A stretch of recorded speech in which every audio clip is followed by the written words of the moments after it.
Hi everyone. If you enjoyed this video, please subscribe. If you haven't subscribed yet, I'd love to see you join me. And don't forget to like and let me know what you think in the comments. My name's Jake Riley. I'm 37 years old, and what I'm about to tell you happened to me out in Dead Man's Hollow, Maryland. It's this super thick woods, all overgrown with old, busted up buildings, the kind of place most people just steer clear of, or don't even know exists. Locals, they whisper about it, like it's cursed or something, talking about witches and all that. Me, I never bought into any of it. When I ended up there, I'd been living off the grid for almost a year already. Dead Man's Hollow. I picked it cause it was remote. See, after my wife died in a car wreck, I just quit the military and took off. Anywhere but home, you know. I just wanted peace and quiet, no people around, and enough space to build a small cabin. Heard the place was supposed to be haunted, but honestly, I was done being scared of ghosts. Or so I thought.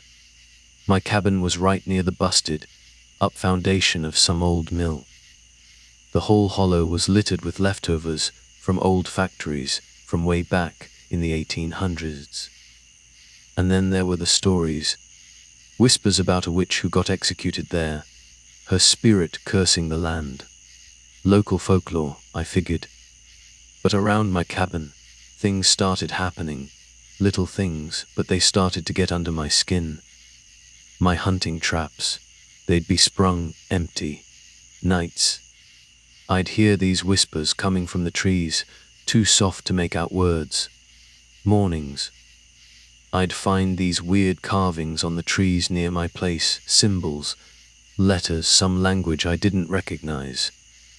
At first, I thought it was just kids messing around, but the nearest town was miles away.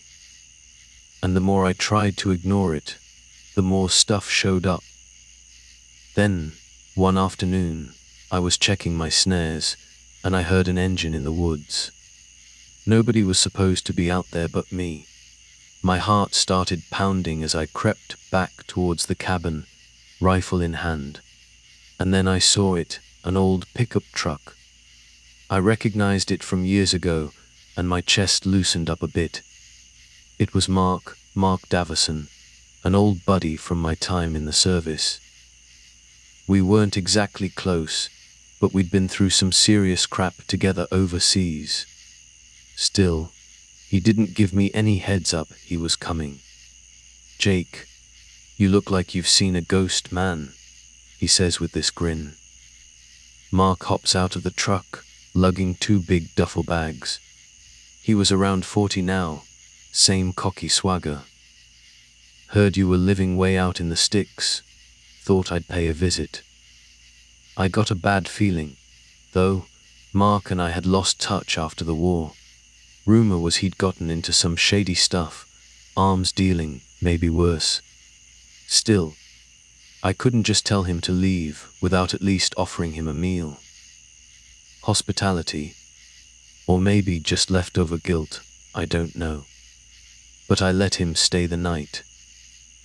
He started asking a ton of questions about the hollow, almost like he was checking the place out. When I told him about the weird carvings, he just nodded, like he was thinking about something, never acted spooked. He even seemed curious, like he wanted to see them. But I was beat from my day, and the air was already thick with tension. We said we'd check them out in the morning. That night, we sat around a small fire outside the cabin. Mark had brought a bottle of cheap whiskey, offered me some. I passed.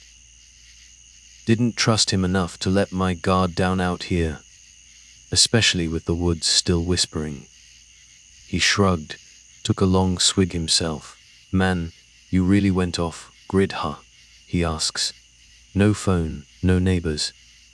You sure you're okay with that?" I told him it was what I needed. He just nodded, stared into the fire as the hours went by. Later, he crashed out on a makeshift cot I kept in the corner of the cabin. I stayed awake, listening. That night, the whispers seemed louder. Sometime near dawn, I was jolted awake by a soft cry. I scrambled out of my cot, grabbed my rifle, and peeked outside. The sound was coming from the darkness behind the old mill foundation. My senses were on high alert. Then I saw movement, a shape in the dirt, slumped near the ruined wall. I rushed over, heart hammering. It was a woman, barely conscious, face bruised, cuts all over her arms. Looked around 25, maybe younger. She was shaking, clothes ripped and muddy. "Help," she whispers. "Please." I got her back to the cabin. Mark woke up, hissed in surprise when he saw her condition. I laid her on my cot. She mumbled her name was Sarah Jenkins. "A journalist," she said. She'd been investigating disappearances. Something about a human trafficking ring in the area. I asked how she ended up here. She said she'd heard the local sheriff was covering things up. People vanishing in these woods. She thought the old bunkers and factory basements might still be used for something bad. Sarah had stumbled onto something seriously messed up. They locked me up," she rasped, tears running down her face. "I got away, but they're still out there." Mark went stiff at that. He looked at her with this expression, almost calculating. But I pretended not to notice, focused on her injuries in the faint morning light. I could see she'd been tied up, wrists, deep red marks cut into her skin. Someone had tortured her. My stomach twisted. This was no joke. After giving her some water, wrapping her wounds, I told her to tell me everything. She confessed she'd been following a lead. A group using Dead Man's Hollow as a holding spot for trafficked people, maybe connected to arms dealers. Underground bunker somewhere in the ruins. She was sure Sheriff Brody was on the take, covering it all up. My mind was racing. The next question was obvious. How many of them were out there? Before Sarah could answer, a single gunshot cracked through the woods. Before Sarah could answer, a single gunshot cracked through the woods. The bullet pinged off the side of the cabin, and I yelled for Mark to kill the lights. He was already ducking behind the doorframe. Sarah screamed, grabbing at her bandaged arms. Shadows flickered outside, and I saw the faint glint of flashlights through the trees. There were at least 3 men, maybe more. "Thee found me," Sarah whispered, voice shaking. I signaled for silence. My heart was pounding so hard, I thought it would drown everything else out. Whoever they were, they had the jump on us. Another shot splintered a window, glass raining down. My mind raced in the darkness. We were sitting ducks. I told Sarah to stay low. Gave her my sidearm. Even though her hands were shaking so bad, I wasn't sure she could even hold it steady. Mark moved like he still remembered his military training, but I didn't see any panic on his face. He almost seemed ready for this. He even smirked, like he'd been expecting trouble. I counted to 3, kicked the door open, and aimed my rifle. I fired a warning shot into the trees. One guy cursed and ducked, then multiple figures rushed in. A scuffle broke out. So fast I couldn't track who was shooting who. Muzzle flashes lit up the night like lightning. I heard a dog growl, Mark's dog, which I hadn't even noticed before. The poor animal lunged at one of the attackers, but a gunshot cut off its barking with a yelp. Then, bam! I was tackled to the ground by a huge dude. My head smacked the dirt, and I felt my rifle ripped away. Black spots swam in front of my eyes. I heard Sarah scream, then everything went hazy. When I came to, the cabin door was wide open. Flickering lantern light showed me muddy footprints all over the floor.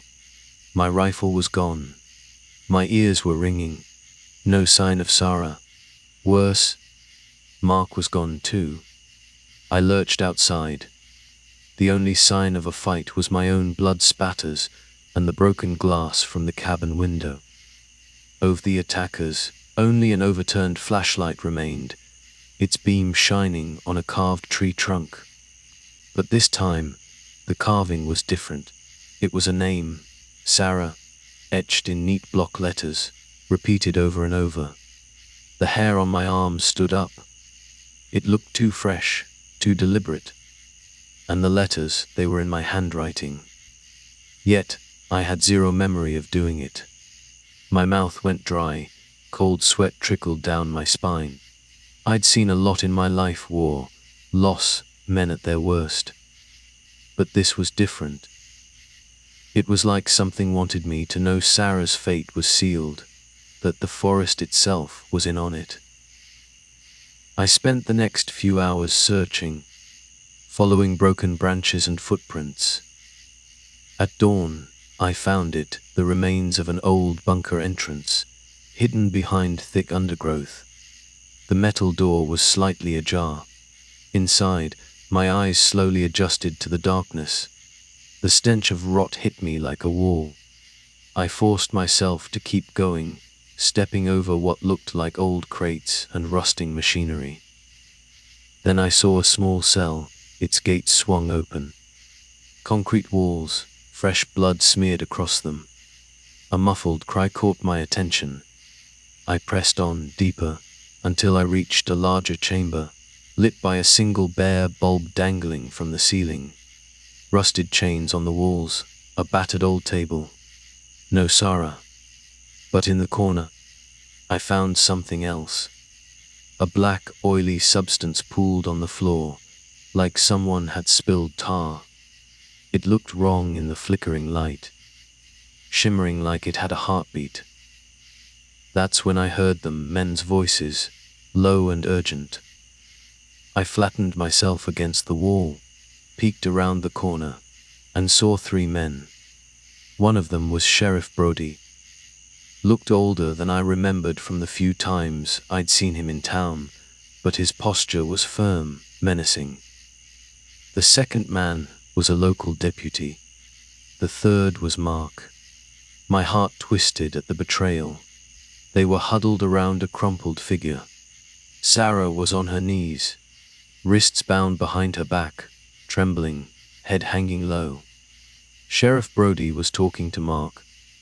Something about the rings, next shipment, and how he should have taken her phone. Mark just glowered. I caught snippets. Hush money. The hag is restless. Brody muttered about making sure the witness doesn't make it out alive. None of it made any sense. Then the deputy pulled out a small ceramic bowl, carefully placed it by Sarah's face.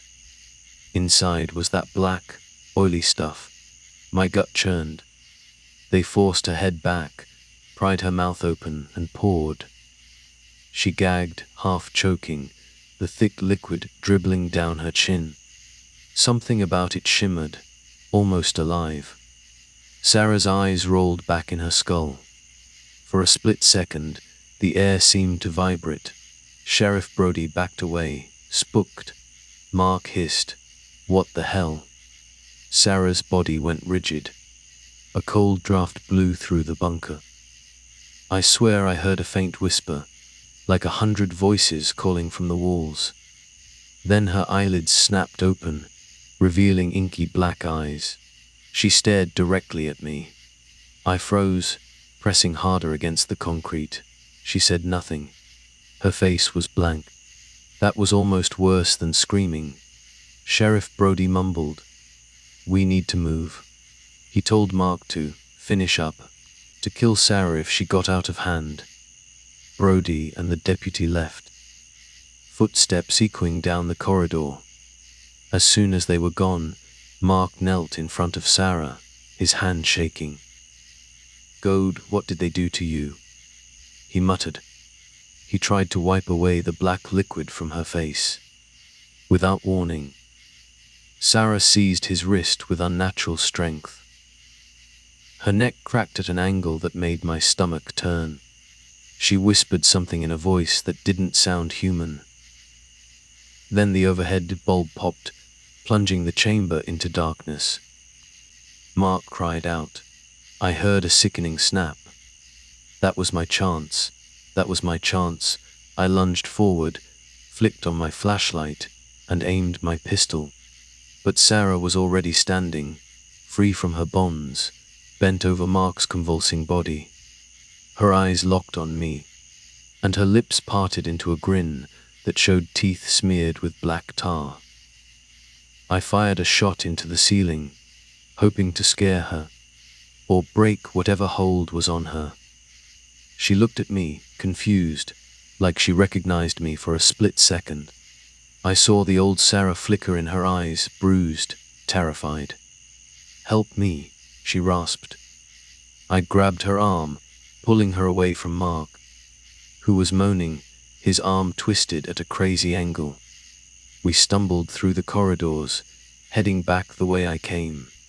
She leaned on me, coughing up that black bile. I could feel her trembling, but also waves of heat radiating off her skin, like she was burning up with a fever of 110. We made it outside into the early morning light. Relief was short-lived. Sheriff Brody and his deputy were waiting. They opened fire on us. I fired back. One bullet hit Brody in the leg, and he went down, swearing. The deputy returned fire, clipping my shoulder. Pain ripped through me, and I almost dropped Sarah. But a cold fury kicked in. I managed to squeeze off 3 rounds, hitting the deputy center mass. He collapsed. Sarah pulled free from me, her body twitching. She stared at Brody, who was crawling towards his rifle. She moved so fast, I barely registered it. One moment, she was standing a few feet from me. The next, she was on top of the sheriff, sinking her teeth into his neck. His scream ripped through the clearing. I stood there, stunned, gun raised, not sure if I should shoot. The black fluid was smeared across Sarah's face, and she made this low, guttural sound. Brody's screams cut off with a wet gurgle. I fought back the urge to puke. She turned to me, eyes black as a starless night. I thought she was going to kill me next. Then her face twisted in anguish, and she whispered my name in a cracked voice. "Jakey." That second of clarity tore me apart inside. I can't stop this," she said, trembling from head to foot. "You have to kill me." Her eyes flickered, black to her normal brown, like she was fighting something inside. She looked so small, so lost. Then her eyes went black again, and she hissed, lips curling back. I hesitated. God, I hesitated, and she lunged. Her nails raked across my chest. I stumbled back, raising my gun, tears burning my eyes. She was too fast, already on me. I had no choice. The gun went off. One shot, then another. The recoil jolted through me. She crashed to the ground. I watched the blackness drain from her eyes, replaced by confusion, then sorrow, and then nothing. She was gone. The moment she died, a gust of wind rushed through the hollow, rustling the trees. In my dazed state, it sounded like laughter. I clutched my bleeding shoulder, still in shock. Brody's body was at the edge of the clearing, eyes glazed over, his neck ripped open. The deputy was dead. Mark was nowhere in sight, maybe still inside the bunker, maybe gone. I didn't care. Everything felt unreal, like I was a puppet in some cosmic horror show. I staggered back to my cabin, The whole place was riddled with bullet holes, the door hanging by one hinge. Blood stained the porch, some of it mine, some not. My supplies were scattered everywhere. I collapsed against a wall, letting the pain and fear wash over me. The sound of distant sirens yanked me from my daze.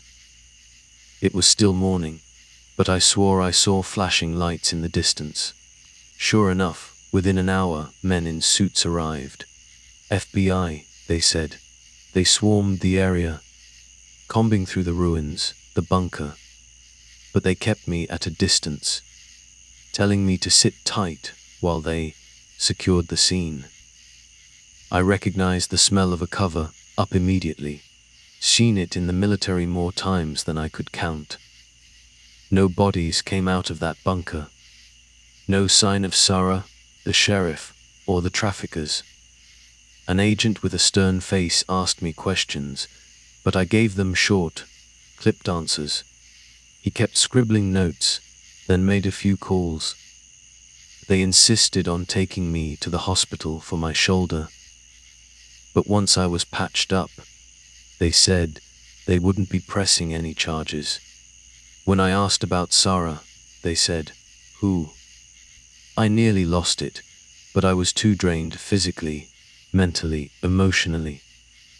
I spent 2 days in a small clinic, a local one, apparently under the FBI's watch. When I got back to my cabin, it was like nothing had happened. The bullet holes were filled in, the door was replaced. I found no bloodstains. All the strange carvings on the trees were gone, except for one behind the cabin. It bore Sarah's name, repeated a dozen times in my handwriting, though I'd never even touched the tree trunk. I tried to keep going, like life could just go on. But the nights were unbearable. I heard footsteps pacing around the cabin, and a whisper that sounded like Sarah's voice. I'd snap awake, rifle in hand, expecting to see her standing there with black eyes. But there was nothing, just emptiness. A week later, I packed up my essentials, planning to leave for good. As I stepped outside, a breeze rustled the trees, carrying a faint, almost mocking voice. "You should have let me live." My blood ran cold. My shoulder ached with phantom pain. In the daylight, the forest looked peaceful. But I knew better. Dead Man's Hollow had changed me, and it wasn't letting go. I never did find out what happened to Mark. Part of me wanted to hunt him down for answers, but another part hoped he got what he deserved. As for the FBI, they never contacted me again. The official story in the local paper was that Sheriff Brody died in a shootout with unknown criminals. No mention of Sarah Jenkins, no mention of a trafficking ring. Just another tragedy in a remote area that no one cared about. Sometimes at night, I dream about that black oily stuff sliding down Sarah's face, her eyes turning so dark they seemed to swallow the world. I dream about the hag they whispered about in the bunker, the legend that the executed witches' spirits still roamed these woods, feeding on fear, betrayal, and despair. I can't say I believe everything I saw, but I can't deny the scars, both on my body and in my mind. I've seen men break in war zones. I've seen horrors that don't have a name. But nothing prepared me for Dead Man's Hollow. I left that place, but it never really left me. My last night there, before I drove away, I stood outside and stared at the one remaining carving on the tree. Sarah. My hand fit perfectly over the etched letters, as though I'd been the one who made them.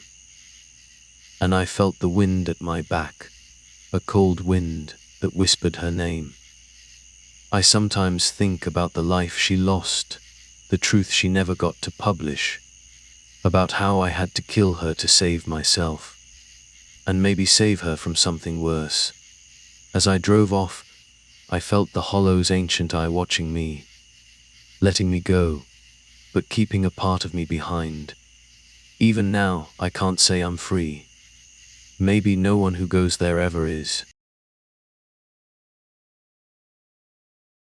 My name's Jake Miller, and I just turned 32. This whole crazy thing happened about 6 months back. I decided I was done with my old life and wanted to disappear into the sticks. Ended up near Blackwater National Wildlife Refuge in Maryland. Used to be a journalist, digging up dirt, writing stories that ticked off some seriously powerful folks. After one investigation almost got me killed, government cover up, nasty business, I was like, enough. I just wanted peace, quiet, maybe a shot at living life on my own terms, far away from the city grind and all that corporate greed. So, I bought this little piece of land, 6 acres of swamp and forest, and this beat-up old cabin that was practically falling apart. The real estate agent, we'll call him Danny Realtor, he was weirdly eager to sell it.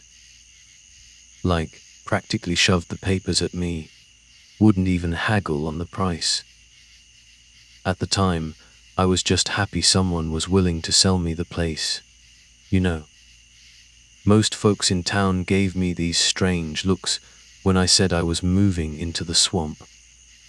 They started whispering about local legends, curses, devils, ghosts, the whole spooky package. I just laughed it off. I was a facts guy, or at least I used to be.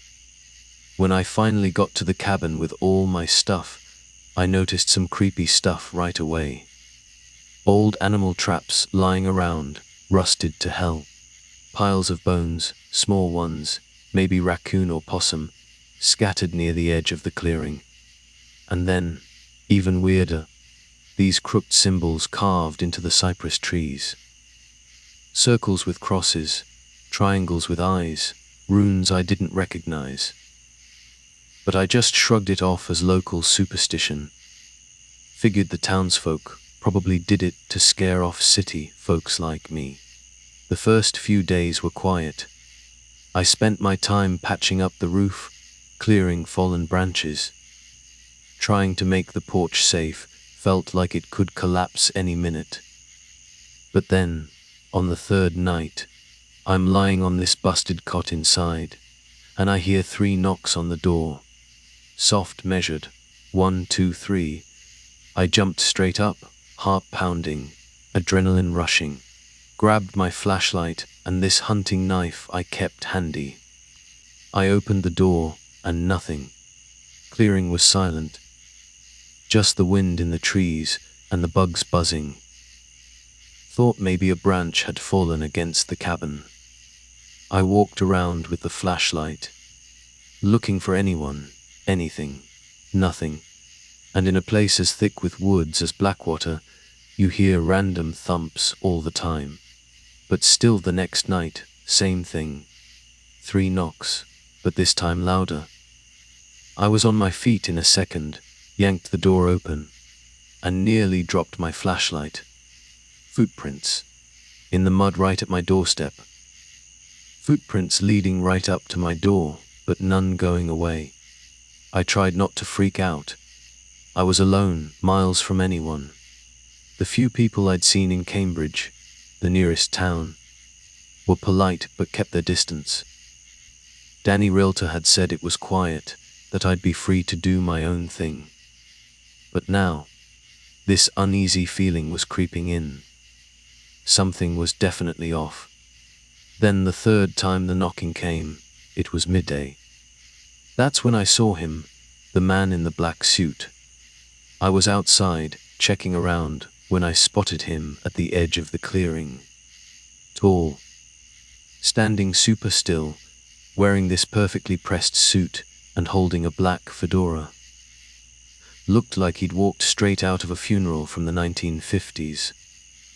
My heart did a flip, but I forced myself to walk towards him. "Hello?" I called out. He didn't answer right away, just stared at me. Then he smiled, but it was a smile that didn't reach his eyes. I remember thinking his eyes didn't seem to reflect any sunlight. "This land," he said softly, "belongs to someone else." "Funny," I said, voice shaking a bit. "I have the deed." His smile just got wider, still cold. "Deeds can be deceiving," he replied. Then he turned and walked right into the swamp. I stood there, stunned, watched him vanish into the cypress trees. I thought about driving into town, asking Danny Realtor what the heck was going on. Boundary dispute, but I stayed put, pride maybe, or just plain stubbornness. This was my land now, and I wasn't going to be scared off by weird knocks and spooky strangers. That evening, I was checking the generator behind the cabin when a woman burst out of the woods and just collapsed at my feet. She was maybe late 20s, face bruised, clothes ripped. When she saw me, her eyes went wide with fear, but she was too exhausted to even try to run. I helped her inside, gave her some water. Once she caught her breath, she told me her name was Sarah Walker. She was on the run, hiding in the swamp after seeing something she shouldn't have. Wouldn't say what at first, but I kept asking gently. Finally, she spilled it. She'd seen local thugs kidnapping people, human trafficking. And she'd seen the face of the guy in charge, a sheriff, of all people. Sheriff Brody, respected by everyone in the community, involved in human trafficking. Sounded insane, but the bruises on her face and arms were real, and the terror in her eyes, that was real too. "We need to go to the authorities," I said, which felt totally messed up, considering. She shook her head. "If the sheriff's in on it, who can we trust?" She was right. The nearest police station was under Brody's thumb. Going there might be walking right into the trap. Still, I couldn't just hide her in my falling apart cabin forever. Later that night, Danny Realtor showed up. Totally surprised me. He'd never mentioned visiting, and he hadn't returned any of my calls after the man in black showed up. But here he was, all smiles and neighborly charm, wearing a flannel shirt and jeans, saying he just dropped by to check on me. I introduced him to Sarah. He nodded, polite, but his eyes kept flicking over her bruises. Something about him just felt off. He insisted on staying for dinner, so I threw some canned soup on the stove. While we ate, Danny kept trying to get Sarah to talk, to say why she was there. She avoided the questions, just said she needed a place to lay low. His tone turned all fatherly, telling her she should come back to town with him. I felt her tense up. The longer he talked, the more uneasy I got. After dinner, he finally left, but not before leaning in close to me at the door. "You sure you know who you're harboring?" he whispered. "I can help. Let me know if you need anything." Something in his voice just made my skin crawl. Once he was gone, Sarah said she recognized him from somewhere, but couldn't place it. She seemed panicked. I tried to tell her she was safe, but that didn't last long. That same night, we planned to leave first thing in the morning. Drive to a bigger city, Baltimore maybe, bypass the local cops completely. But around midnight, I woke up to the sound of an engine outside. 2 or 3, actually. Peeking through the window, I saw headlights, men with masks, guns. My heart hammered. "Sarah, wake up," I whispered urgently. We grabbed the hunting knife and an old shotgun I kept for wildlife protection. But these guys were no animals. They came in fast, kicked down the door. One grabbed Sarah, another slammed a rifle butt into my gut, doubling me over. I heard Sarah scream, then saw her dragged outside. Everything went blurry after that. I vaguely remember the floor, choking on my own spit, a heavy boot stomping on my back. The last thing I saw before blacking out was Danny Realtor standing in the doorway. No mask. He gave me this sad smile, then turned away as someone knocked me out cold. I woke up with my head pounding, like someone was using my skull as a drum. Wrists tied behind me, stuck in a chair, in what looked like some abandoned shack. My mouth was bone dry, and my ribs felt like they'd been through a meat grinder. Just a single light bulb hanging overhead, swaying gently, throwing these sick, nauseating shadows all over the walls.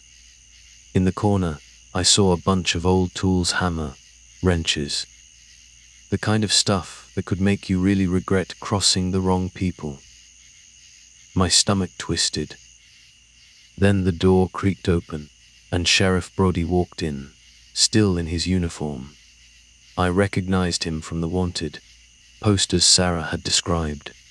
Tall, broad shoulders, 50s, thick mustache. Supposed to make you think trustworthy, but he just looked like a snake in uniform. Shouldn't have gotten involved, he said, calm as you please. We prefer folks mind their own business here in Blackwater. I spat out a curse.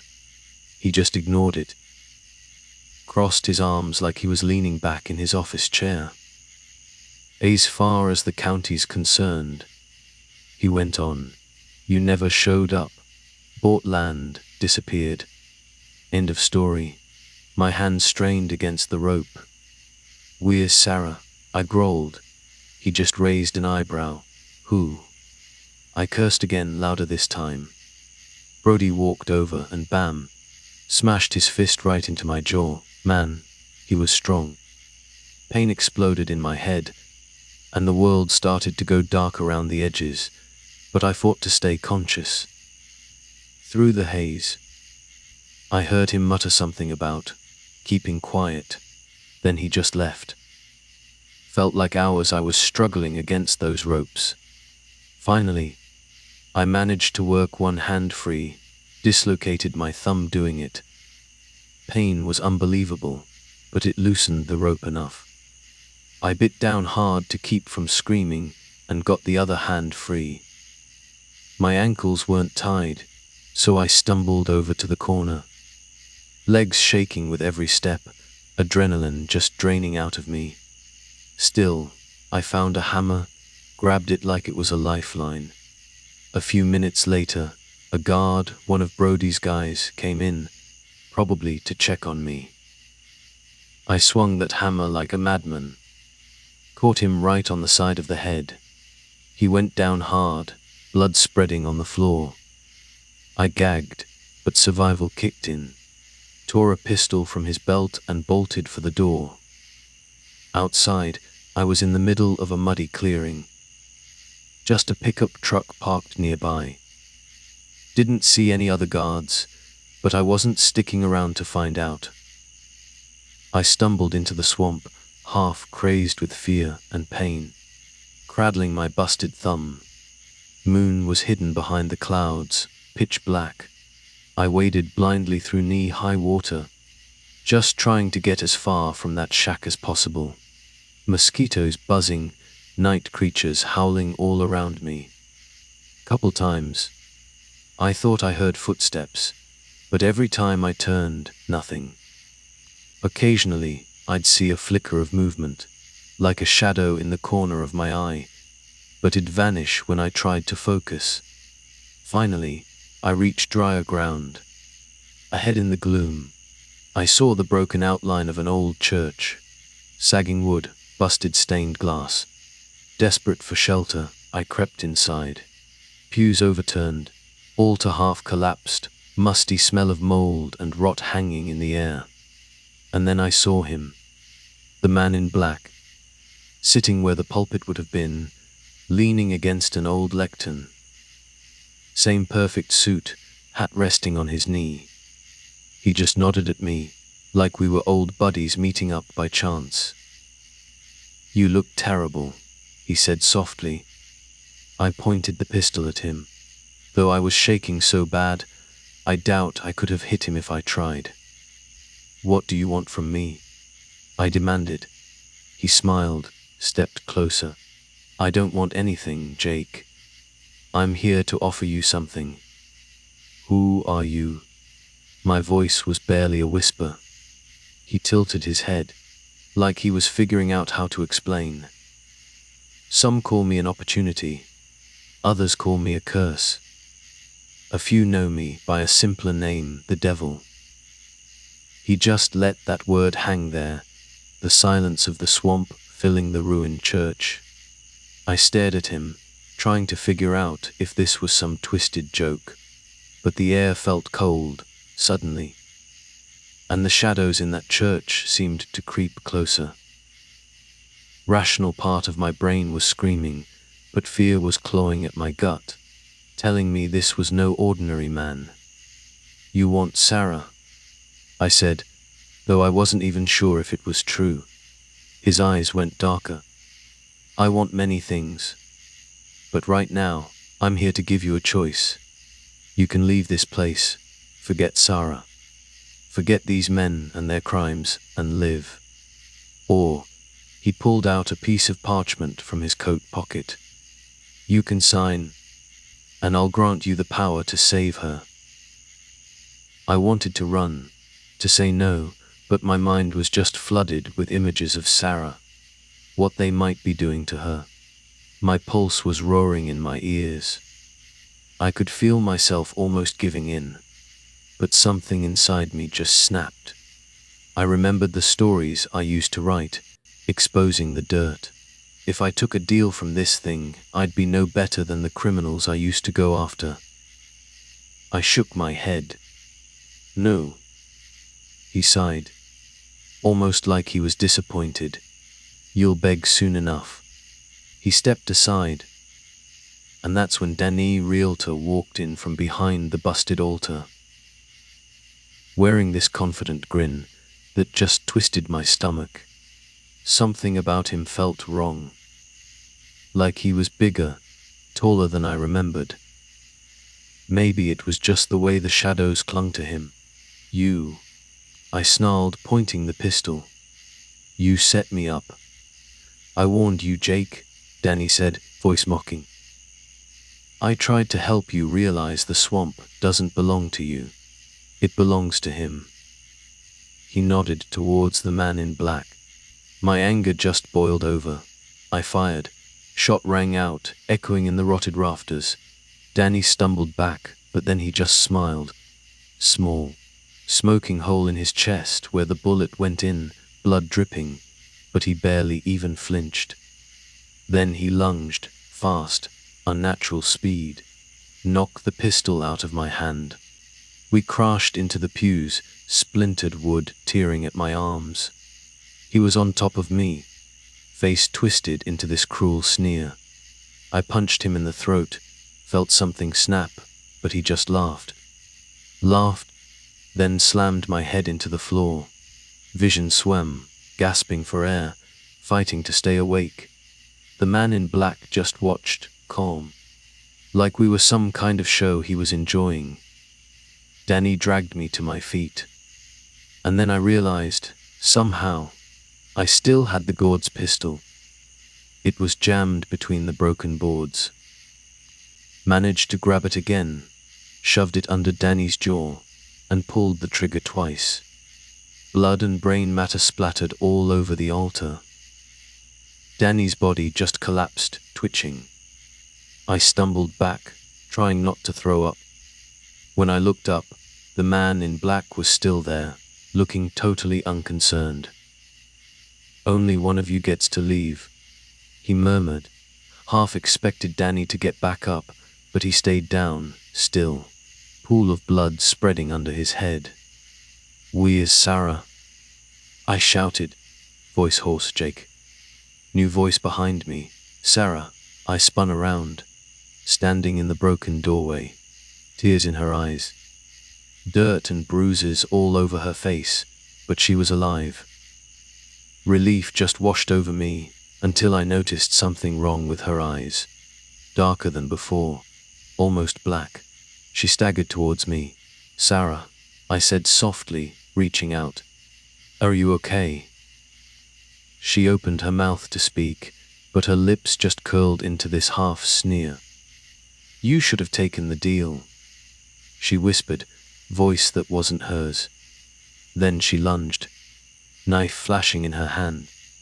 Barely dodged the first swing, but the second one plunged into my shoulder. Pain ripped through me, forcing a scream. I grabbed at her wrist, trying to stop her, but she was impossibly strong. The crazy look in her eyes, she wasn't in control.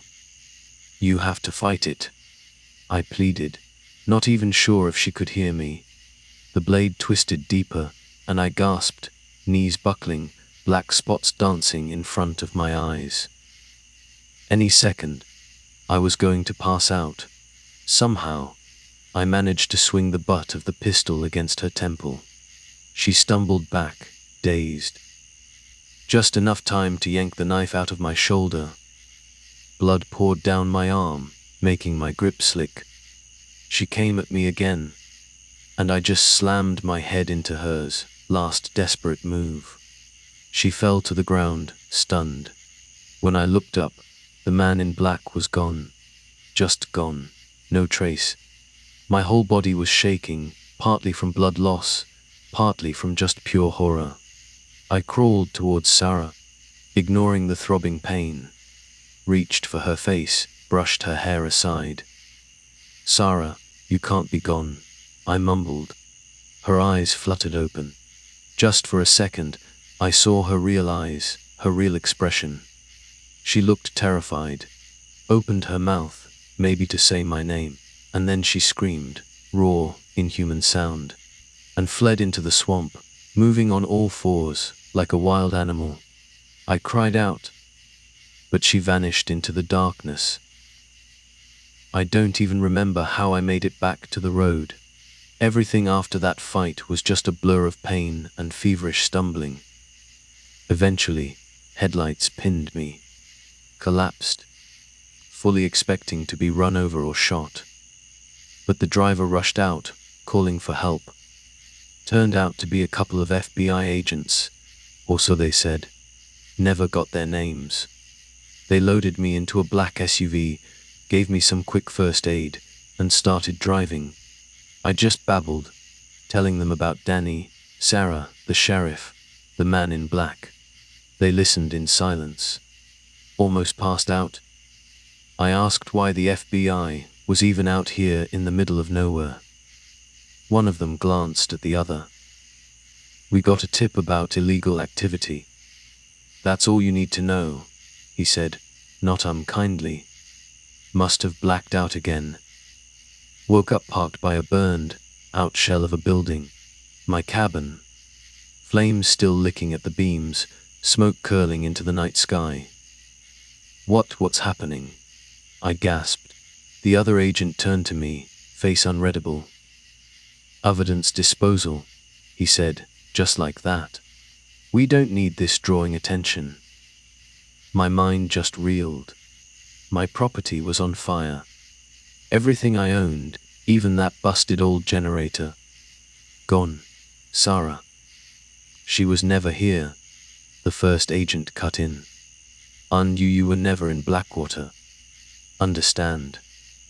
I wanted to scream at them, but fear just clamped down on my throat. These weren't heroes riding in to save the day. They were part of the machine, the one that covers up the ugly secrets. The kind I used to risk my life reporting on. They'd bury it all. Just like that. The sheriff, the kidnappings, the devil in a black suit. No official record would ever survive. One of them handed me a wad of gauze for my shoulder, shoved me out of the SUV onto the side of the road. "We'll give you a head start," the agent said, grimly. "But if you speak about this, you won't like what happens." Then they drove off, leaving me alone in the darkness. I watched the flames eat my cabin, smoke rising into the starless sky, eyes stinging with tears. Realized I had nowhere to go, no one to trust.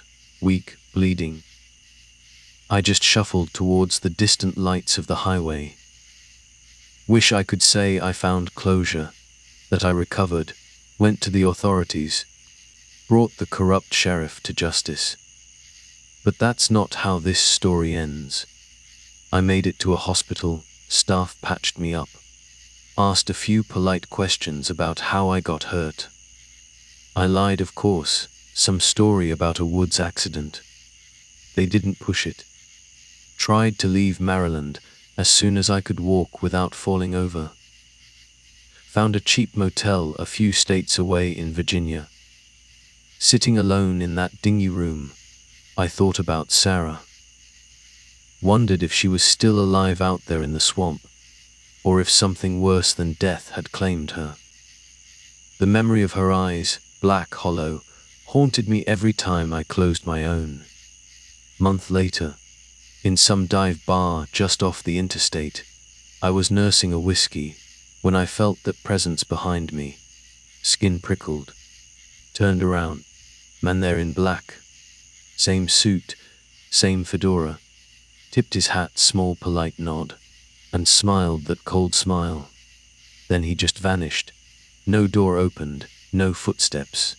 Just gone. I froze, heart pounding so loud I could barely hear anything else. It was confirmation of what I dreaded. I'd never truly escape.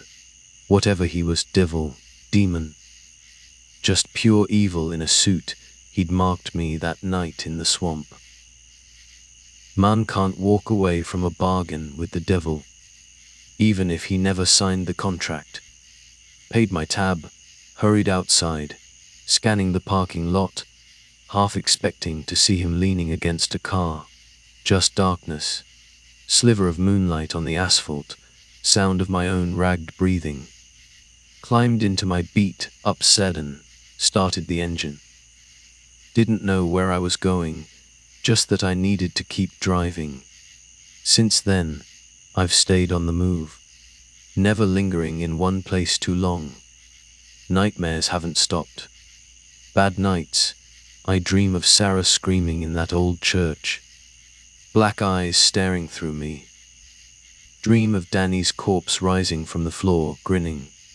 Sometimes I hear 3 knocks on motel doors, always in sets of 3. Open up, no one there. But footprints remain, leading right to the door, never away. Wherever I go, I sense that presence, that quiet threat. Know one thing for sure, I refuse the deal, but I haven't won. Just a loose end, waiting to be tied up.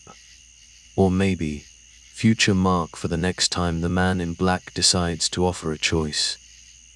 And if it ever happens again, I'm not sure I'd be strong enough to refuse him a second time.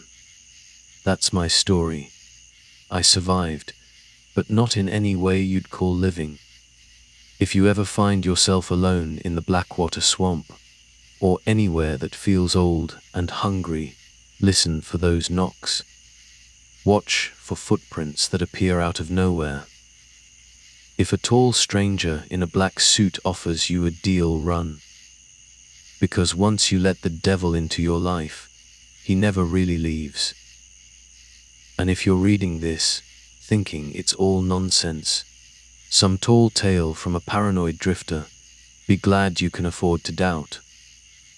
I envy your innocence. I'd give anything to have it back. But there's no going back once you've seen the darkness in those eyes. You can only run and pray he doesn't follow. Alright, so, name's Mike, used to be Mike Ramsey, age 34, ex-Marine. Picture this savage river state forest in Maryland. Why was I there? Told myself I needed to ditch civilization for a bit. But looking back, man, if I could have warned myself about what was waiting in those woods, I would have. But hey, can't change the past, right? All I can do now is spill the beans. Hope someone learns from my dumbest mistakes and never follows in my footsteps. This whole mess went down last November. I'd been chilling in a small cabin near Frostburg for about half a year. My best buddy, Shadow, my black lab mix. Shadow's 5, loyal as hell. And honestly, the only one I really trusted after my last tour overseas. Even before the Marines, people just weren't my thing, you know. Dogs, though. Dogs got me. So, when I decided on a 2-day hunting trip deep into Savage River State Forest, Shadow was right there with me. Tail wagging, no questions asked. Now, there was this other guy, Chris Walker, age 31, from Baltimore. Self-proclaimed survival enthusiast. He practically begged to tag along. Met him at a local supply store. Saw my Marine tattoo. Figured I was some kinda outdoor guru. Asked if I could show him some Creole survival skills. I hesitated, man. Something about him, I dunno. Felt kinda sorry for the dude. Seemed eager, but clueless, like he'd read way too many wilderness blogs without ever stepping off a sidewalk. Against my better judgment, I said yes. We set off just before this nasty cold snap was supposed to hit. Plan was to hike in on Monroe Run Trail, then head further north, where hardly anyone goes. Lem tell ya, November in those woods. Brutal cold. The kind that chills you to the bone. But I had the right gear, years of training. Chris.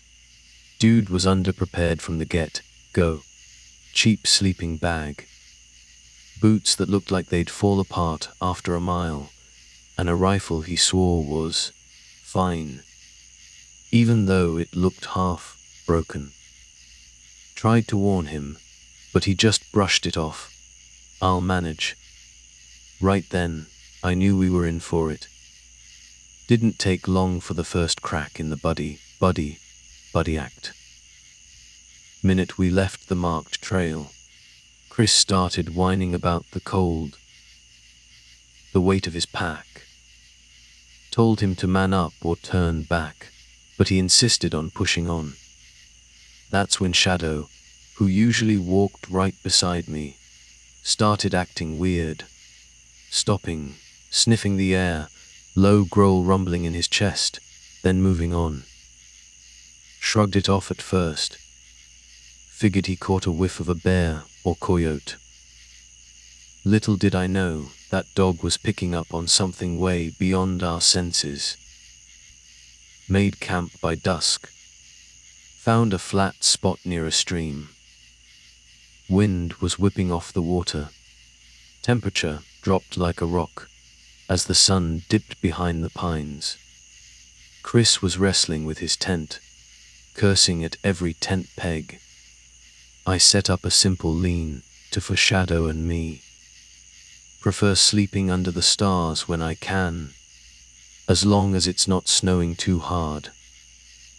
Noticed Chris had this freaked out look in his eyes, like he already regretted the whole trip. Didn't push it. I was there to hunt, teach him some basics, then send him on his merry way. But it wasn't just Chris. Even I started getting a weird vibe that night. The forest is usually alive with sounds, right? Wind in the leaves, branches creaking, owls hooting way off, little critters rustling around. But around us, too damn quiet. Shadow whined at the darkness. Found myself glancing over my shoulder while I was heating up canned beans and jerky for dinner. Something was off, big time, but I couldn't put my finger on it. Day later, we bumped into Jed Turner. Jed was around 40, local survivalist type, nasty reputation. Crossed paths with him once before at a shooting range. The kind of guy who'd shoot at anything that moved, brag about his kills, and claimed chunks of the forest like they were his personal property. Spotted him near a game trail, rifle in his arms, scowl on his face that screamed we weren't welcome. "This land ain't yours to hunt," was the first thing he growled when we got closer.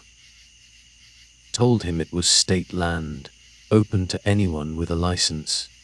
He spat on the ground, leaned in, real quiet.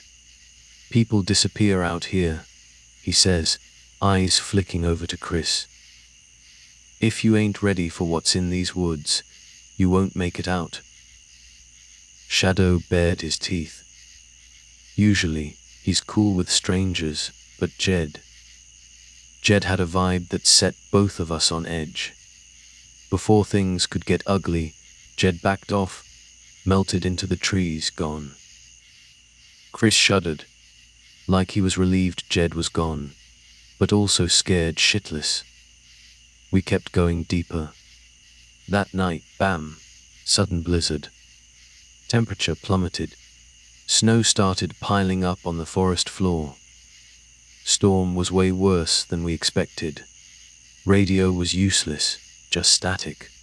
No weather reports. No way to call for help. Started to think we might be stuck out there longer than planned if this storm didn't let up. Meanwhile, Shadow vanishes. Gone for 2 hours. 1 minute he's by the fire, next minute, poof. Searched all around the camp, calling his name. Eventually, he comes trotting back, but something was off. The way he moved, like he wasn't comfortable in his own skin. Wouldn't look me in the eye. Figured he got spooked by a scent, maybe ran into a predator. Told myself to keep a closer eye on him. Third night, Chris wakes me up around midnight, freaked out.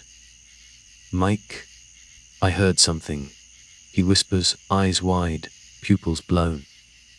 Claims he heard his mom's voice calling his name from the darkness. His mom lives hours away in Baltimore. "Go back to sleep," I grumbled, half convinced he was just hearing the wind. But the look on his facey, it was unsettling. "We'll check it out in the morning," I said. Morning came, and there they were. Footprints in the fresh snow, circling our camp. Not mine, not Chris's, not even Shadow's paw prints. Faint, almost identical to our own footprints, but leading away into the dense pines. Creepy. Nagging thought in my head. Looked like someone had walked in our tracks, just after we made them. Exactly in our tracks, matching each step perfectly.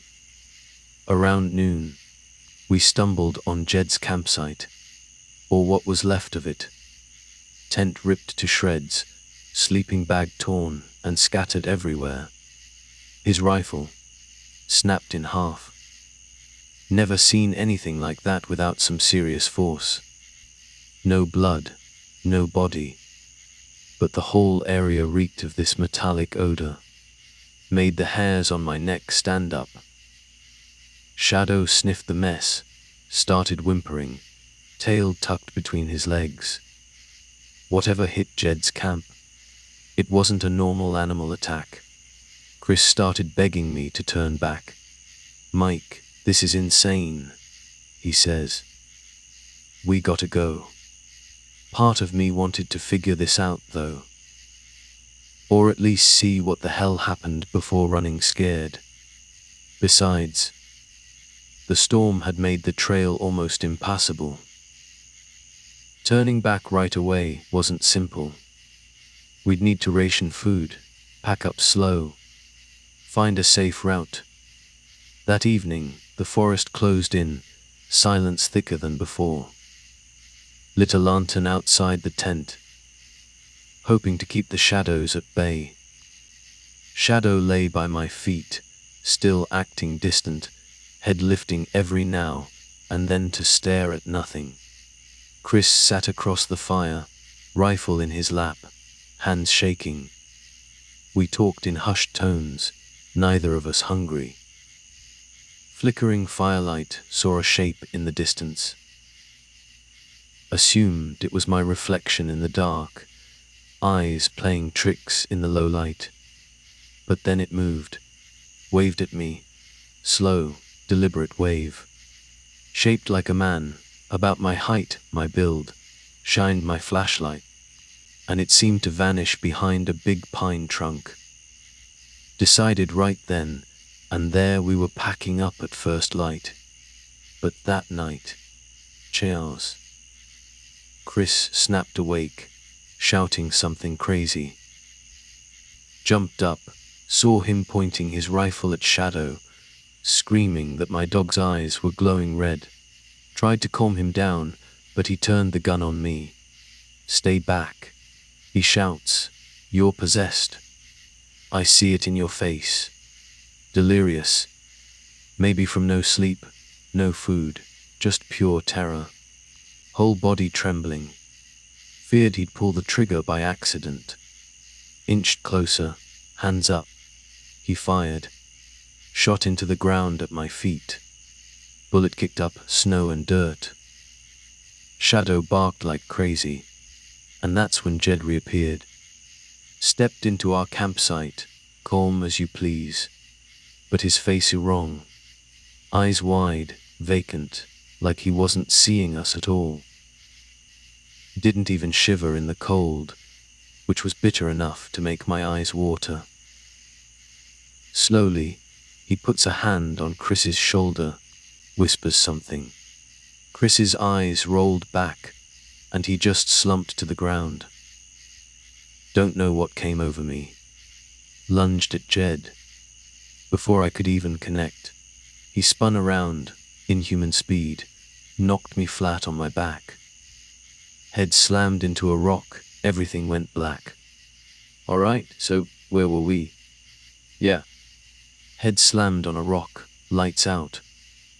Don't know how long I was out, but when I woke up, I was tied to a tree. Thick trunk, ropes digging into my skin, felt wet and raw. Looked down, arms were cut, shallow slices, burning like hell. Clothes ripped, stuck to the wounds. Smelled like something rotten. Glanced around. Chris, hanging by ropes from another tree. Motionless. Blood dripping from a gash on his forehead. Out cold, maybe worse. First thought, Shadow. Tried to call him. But all that came out was a croaky whisper. Then I saw him, Shadow, standing at the edge of a small clearing, tail wagging. But his eyes weren't his eyes. Empty. Like something else was wearing my dog's body. And then it spoke. Spoke in Chris's voice. Mike, help me. Blood ran cold. Tried to shut my eyes, make it all go away. But this nightmare stuck with me. Jed was there too. Standing by this thing. Makeshift altar, just a flat stone with weird symbols carved into it. Face was pure evil. Whispered to me, the woods take what they want, and chuckled. Then he moves over to Chris, pulls out a knife, presses it to his throat. Tried to scream, break free, but the ropes held tight, arms aching, vision blurring. One quick slice, Jed ends Chris. Body slumped in the ropes. Blood soaking into the snow. Just stared in horror. Forest floor felt like it was vibrating with some dark energy. Jed looks at me, tilts his head. You're next, he says. Unless you give yourself willingly to the forest. Or part of me wanted to pass out, escape the terror. But marine training kicked in. Forced myself to focus. Surroundings. Legs tied, but some wiggle room. Left boot hidden knife. Tucked under the sole. Problem. Arms pinned. Couldn't reach it. Then, like the world wanted to crank up the crazy, I hear more footsteps crunching in the snow. Thought, for a split second, rescue. But stepping into the clearing. Me. Another Mike Ramsey. Same jacket, same slouch, same everything. Stared at me with the same eyes I see in the mirror. Then smile. Slow, crooked. Never seen it on my own face. I'm you, it whispers, voice like nails on a chalkboard. And you belong to me. Wanted to scream. Throat felt like sandpaper. Behind my double, caught sight of shadow, thing, pacing slowly. Both of them started moving towards me. Heart pounding, felt like it'd explode. But in the middle of all that, remembered the knife. Slowly, carefully, twisted my foot, working the knife free. Ropes digging into my torn arms, gasping in pain, but kept going. Finally, felt the handle slip into reach. Slid the blade free, gripped it tight, started sawing at the rope. Jed raised a hand, like telling my copies to chill. He walks over to me. Breath hot on my face, smelled like copper and rot. It's the forest, Mike, he hisses. This place has always been hungry. It's just wearing my face, your face, whatever it wants.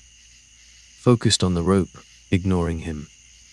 Few more seconds, fibers snapped. Arm shot free. Grabbed Jed's wrist. He was strong, unnatural strong, laughed as I struggled. But adrenaline, lifetime of training screaming, don't give up.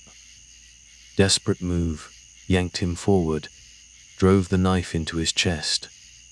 Laughter died in his throat. Eyes wide, he staggers back. World seemed to hold its breath. Jed collapsed in the snow, blood spreading dark red. But no gurgling, no last words. Just stared at me, unmoving, then started to grin again, even with a knife sticking out of him. You can't kill what's already dead, he rasped. Dead, looked to my right. My double, moving again. Shadow thing too. Now or never. Used Jed's body to steady myself. Ripped the rest of the ropes. Grabbed Chris's rifle from the altar. Battered, but hopefully still worked. Turned to face the illusions. Except they weren't illusions. They moved in sync, closing in. No time to aim. Fired a shot. Recoil almost knocked me over, weak as I was. My double jerked, shrieked, sound like metal scraping stone. Shadow, thing snarled. Fired again. Tears burning my eyes. Aiming at something that looked like my dog. Horrific yelp, tore through the night. Saw it collapse in the snow. Shadow, I screamed. But deep down, knew that wasn't him. When the echoes faded, scanned the clearing. Jed's body gone. Just bloodstains. Doppelganger. Vanished too. Only sign of shadow, thing. Dark patch on the ground, looked like tar seeping into the snow. Made myself move. Knew if I stopped, I'd lose it. Bleed out, freeze. First Chris. Gone, eyes open, empty, no pulse. Face frozen in silent horror. Tried to close his eyes. Hands shaking too bad. Took 3 tries. Sorry man, I whispered. He came to learn from me, and I led him into a nightmare. Stumbled away from the clearing. Just gotta get out. Reach civilization. Arms stinging with every move, cuts bleeding. Painfully slow, but kept pushing through the storm. Wind picked up, biting my face. Smell of iron and rot stuck in my nose. Dawn coming. Realized I was walking in circles. Forest wasn't letting me leave. Panic rising. New plan. Crazy, maybe suicidal. Gotta destroy whatever this was. No way out otherwise. If this thing was real, if it took Jed, Chris, even Shadow, gotta end it. Still had some supplies. Small stove fuel canister lighter. Forest full of tinder, dead leaves, pine needles. Blaze. Normally. Never burn public land. But this wasn't normal. Went back to base camp, where we'd stashed supplies. Eyes darting. Searching the trees for movement. Forest felt empty. Too empty. Camp. Poured every drop of fuel in a circle of pines. Perimeter. Lit it. Flames caught fast. Dead branches, pine needles, boom. Minutes. Bright orange walls dancing around me. Smoke rising. Heard screaming. Or maybe just the wind. Fire roared. Stumbled through the heat, eyebrows singed. Second, thought I saw Shadow in a gap between the trees. Looked normal, tail wagging. Barked once, like calling me. Started running towards him, tears streaming from the smoke. But the figure melted into the flames. Fire spread faster than I thought. Gust of wind whipped the blaze in a new direction. Inferno, out of control. Trees groaning, branches popping, smoke choking the sky, blotting out the sun. Through the haze, made my way towards a service road I knew was east. Stumbled, crawled, felt like miles. Lungs raw from smoke. Finally headlights. Cut through the ash. Vehicle. County SUV rolled to a stop. Sheriff Carl Dwyer got out, bandana over his mouth. Seen him around before. Stared at me, horrified, radioed for backup. Collapsed at his feet. Woke up in the back of an ambulance. Arms bandaged, head pounding. Sheriff Dwyer stood outside, talking quiet with a guy in a suit. FBI, looked like. Strained to hear them. Suit guy asked. "'Cause of the fire?" Sheriff shrugged. "Just a camper accident." Both seemed on edge, hiding something bigger than a forest fire. Paramedic told me to lie back, lucky to be alive. Asked about Chris, Shadow. She shook her head. No one else found. FBI declared the area unsafe. Sent in a crew to contain the blaze. Quarantine now. Don't worry. We'll take care of it. Right then, I knew. They weren't gonna investigate footprints, doppelgangers. Not looking for Chris's body. Burying the whole thing. Maybe they knew about whatever lurked in Savage River State Forest. Maybe they'd known for years, but they weren't telling me, or anyone else. Hospital in Cumberland. Days recovering. Tried to explain what I saw. No one believed me. Sedatives, PTSD, exposure shock. Official record. Chris wandered off in the storm, separated, lost track. Tragic wildfire, campfire. High winds. Discharged, warning from the sheriff. Don't go stirring up rumors. Wouldn't want to cause any undue panic. Wanted to punch him. Too weak. Just stared. He nodded like I got it. I did. Shut my mouth. Back to my cabin in Frostburg. Nightmares started that night. Every time I closed my eyes. Chris swinging from the rope. Jed's dead stare, or worse, twisted shadow, beckoning me back into the woods. Weeks, barely slept. Then, one morning, package on my porch. No return address. Inside, Ethan's dog tag. Scorched. Like it'd been through fire. Never knew Chris to wear a dog tag. Wasn't military, but there it was. Name, outdated phone number. Hands shook turning it over, heart racing. That night, scratching at the door. Grabbed my rifle, yelled, "Who's there?" Silence. Opened it. Paw prints in the fresh snow. Circle, ending in the middle of the yard, like whatever made them, just vanished. Size. Shadows prints, exactly. Don't know if I'll ever see my real dog again. Died in that clearing. Something else wearing his shape. Even now, sometimes. Movement in the woods near my cabin. Flicker of a tail, silhouette, heartbreakingly familiar. Can't be sure. All I know.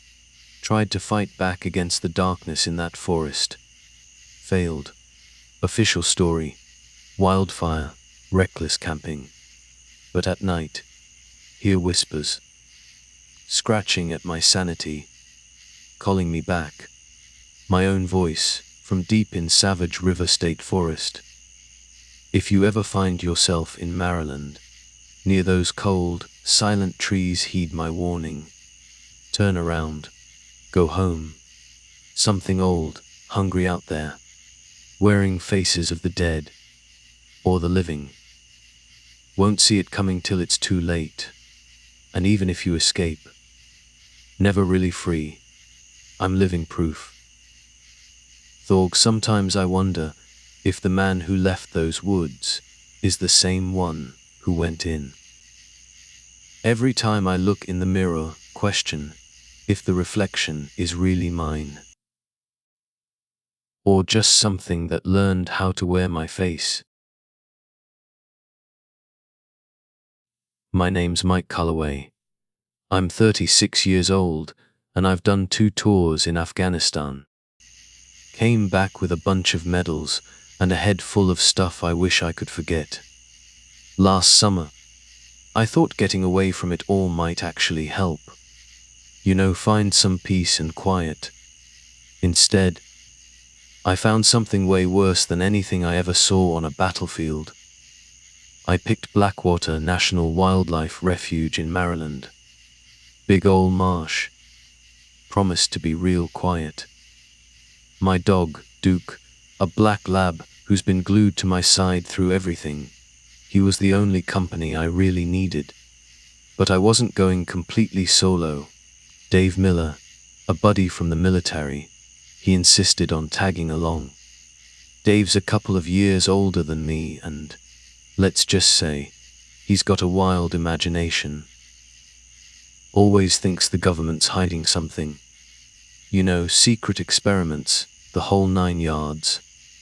Usually, I stay away from that kind of talk, but Dave's an old friend, and I felt a bit responsible for him, looking out for him. Before we headed out, we met up with Sarah Johnson, local historian from the little town near Blackwater. She was kinda small, dark hair always in a messy bun, but she had this look about her, like she was tough, you know. Sarah said she was digging into the old stories about the refuge. Legends about this ghost people called the Banshee of Blackwater. Supposedly, this ghost shows up right before someone dies, her screams echoing all over the marsh at night. Creepy stuff. Sarah warned us that people had gone missing out there over the years. Even her own brother, 3 years back. She'd given up on seeing him again, but she was still trying to figure out what happened. Piece it all together. Ghosts. I kinda brushed it off. After what I'd seen in combat, I figured no ghost could scare me more than what people can do to each other. Dave, though, he ate it all up. It's always the same story, Mike, he says. Government messing around, people disappearing. They're hiding something. I told him he was watching too many of those crazy shows, but I gotta admit, I felt a little uneasy myself. Always trusted my gut, and there was something about Sarah's eyes, like she'd seen some real darkness. First day in the swamp, man, it was hot and sticky. Mosquitoes everywhere, air thick with this nasty smell of stuff rotting. We set up camp away from the trails, near this quiet little bit of water where Duke could swim. Seemed peaceful at first, but when evening came, I started feeling this weird emptiness. When it got really dark, I realized what it was: silence. No frogs, no crickets, no bugs buzzing. Just this wall of quiet that felt like it was closing in on us.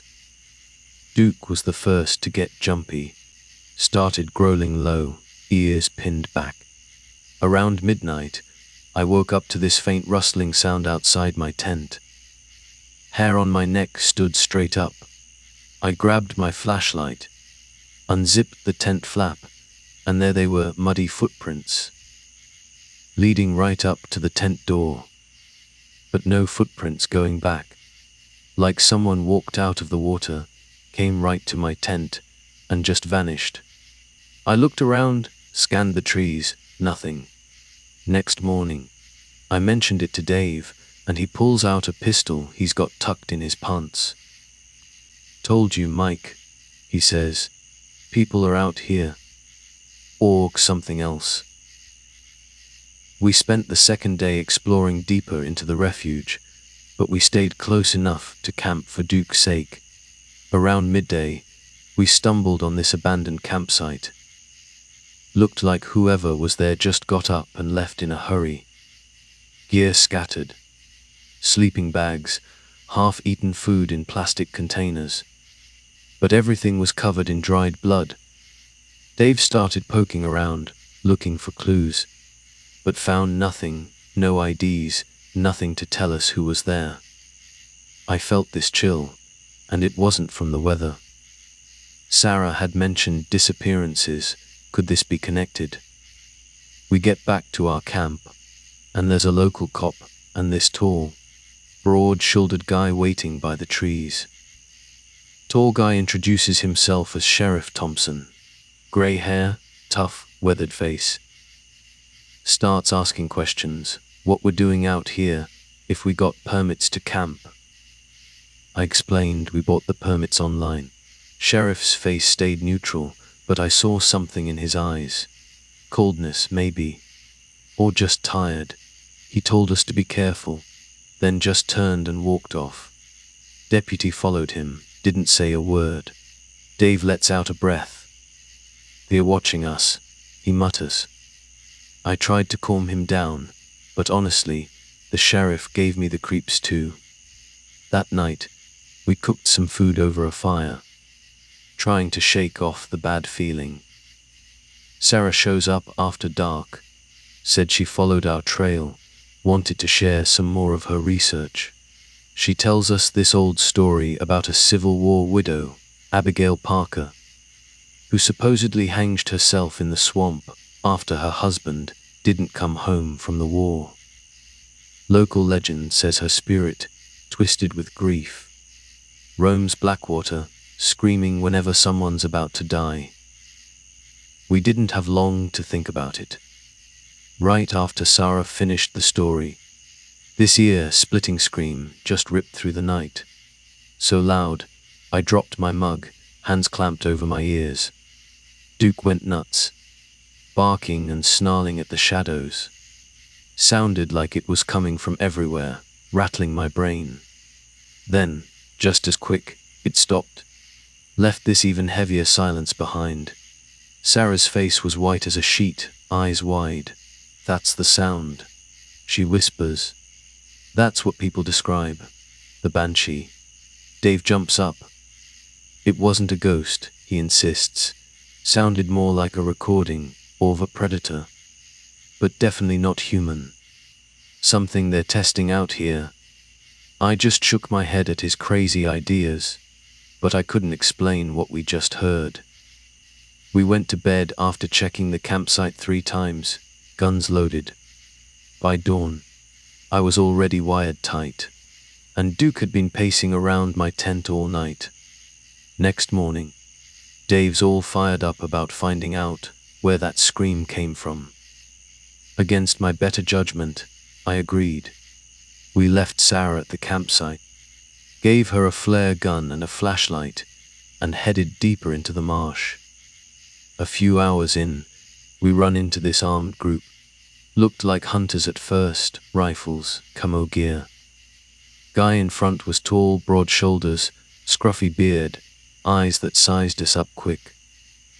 I noticed their gear was way too professional for just hunting, and they looked mean. He introduces himself as Caleb Langley. "You two shouldn't be here," he spits out. "This is private property now." We both knew that was BS. This was public land. I glanced at Dave, hoping he wouldn't start anything. But Dave, being Dave, just pushes it. Ignores the rifles pointed at the ground. "We heard screams last night," Dave says, like someone was in pain. "You know anything about that?" "Mind your own business," Caleb snaps, voice low and dangerous. "It's just wildlife. We're doing some pest control. Best you head back the way you came." He nods, and a couple of his guys step forward. Didn't raise their rifles, but the message was clear. Dave and I backed off. Duke stayed close. Walking away, I could feel their eyes burning into my back. When we finally got back to camp, Sarah was standing there, looking really freaked out. Said she was packing up for a short hike when she heard someone moving around in the trees. Called out, but no answer. Then she found a single muddy footprint by her pack. Bigger than any footprint I'd ever seen. Said it was just there. No other footprints around it. By late afternoon, the air was thick with tension. Dave kept looking around, swearing he heard whispers. Sarah was fiddling with her notes, trying to make sense of the Banshee legend. I tried to lighten the mood, cooked us a warm meal, but this heavy dread was just hanging over us. Even Duke was restless, lying close to my feet, ears perked, listening for something. That night, everything went to hell. I woke up to shouting, barking, gunshots outside my tent. Scrambled for my flashlight, rushed out. Duke was going crazy, snarling at the darkness. Dave was gone. His tent was ripped open, flap hanging loose. Gear scattered everywhere, and a single trail of footprints leading towards the water. I followed them with the flashlight, yelling, "Dave! Dave!" heart pounding. Then I saw it, a small pool of blood near the muddy shore. Floating in the reeds was Dave's flashlight, cracked, half underwater. No sign of him. Sarah caught up, breathless. "Where is he?" she gasped. I just shook my head, dread sinking into my bones. Duke whimpered at the water's edge, like he could sense something we couldn't see. Before we could even think, Sheriff Thompson shows up, deputy right behind him. Sheriff shines his flashlight at us, face grim. I explained what happened, but he just shakes his head. "He's probably lost," he says.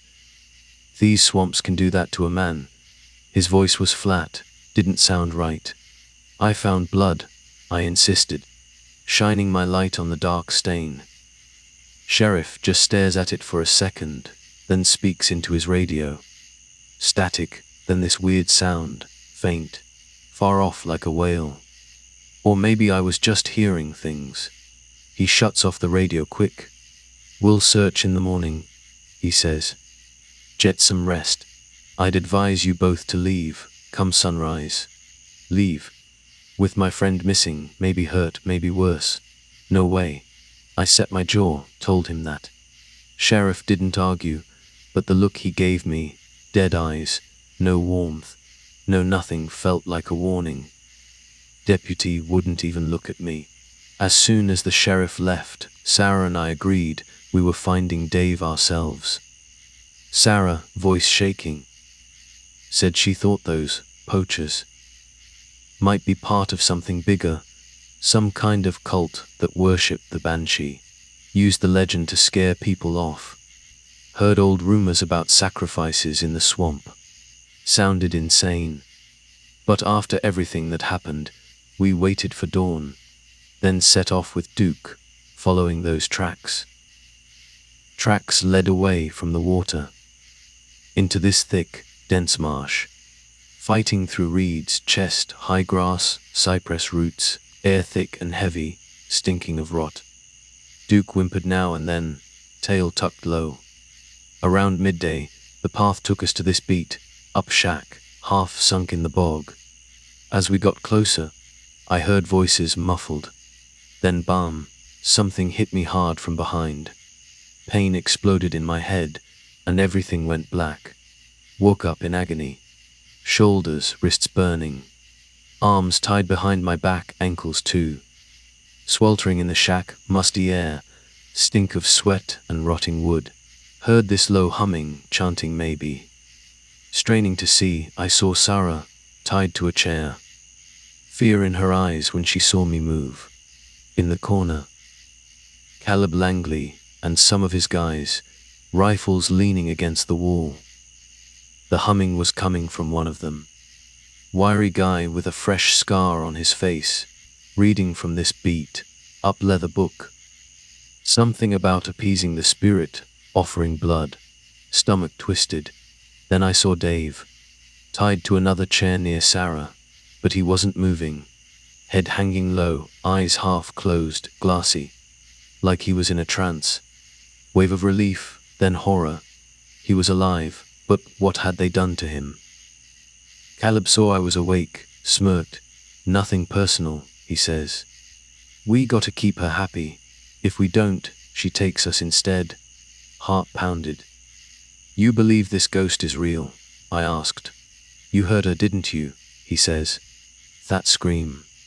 She's the banshee, and she's hungry for souls. He steps closer, floorboards creaking. Woo, make sure outsiders pay the toll. Otherwise, she takes us. My daddy taught me that when I was a boy. He nods to the guy reading the book, and he nods back. Before I could even think, Dave starts to twitch. I called his name softly, but when he looked up, no recognition in his eyes. Just this blank stare. Then he started shaking, violent tremors, lips pulling back in this horrible grin. One of Caleb's guys cuts him loose from the chair, but his arms are still tied. Then, they drag another guy in, some poor hiker I hadn't even seen before, onto the floor in front of Dave. Hiker's gagged, eyes wide with terror. We sacrifice the unworthy, Caleb declares. Through him, we feed her.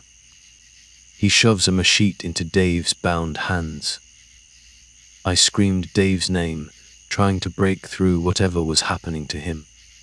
Sarah was sobbing, struggling in her ropes. The room felt thick with something evil. Dave's face twisted in pain as he stared at the machete, tears mixing with sweat.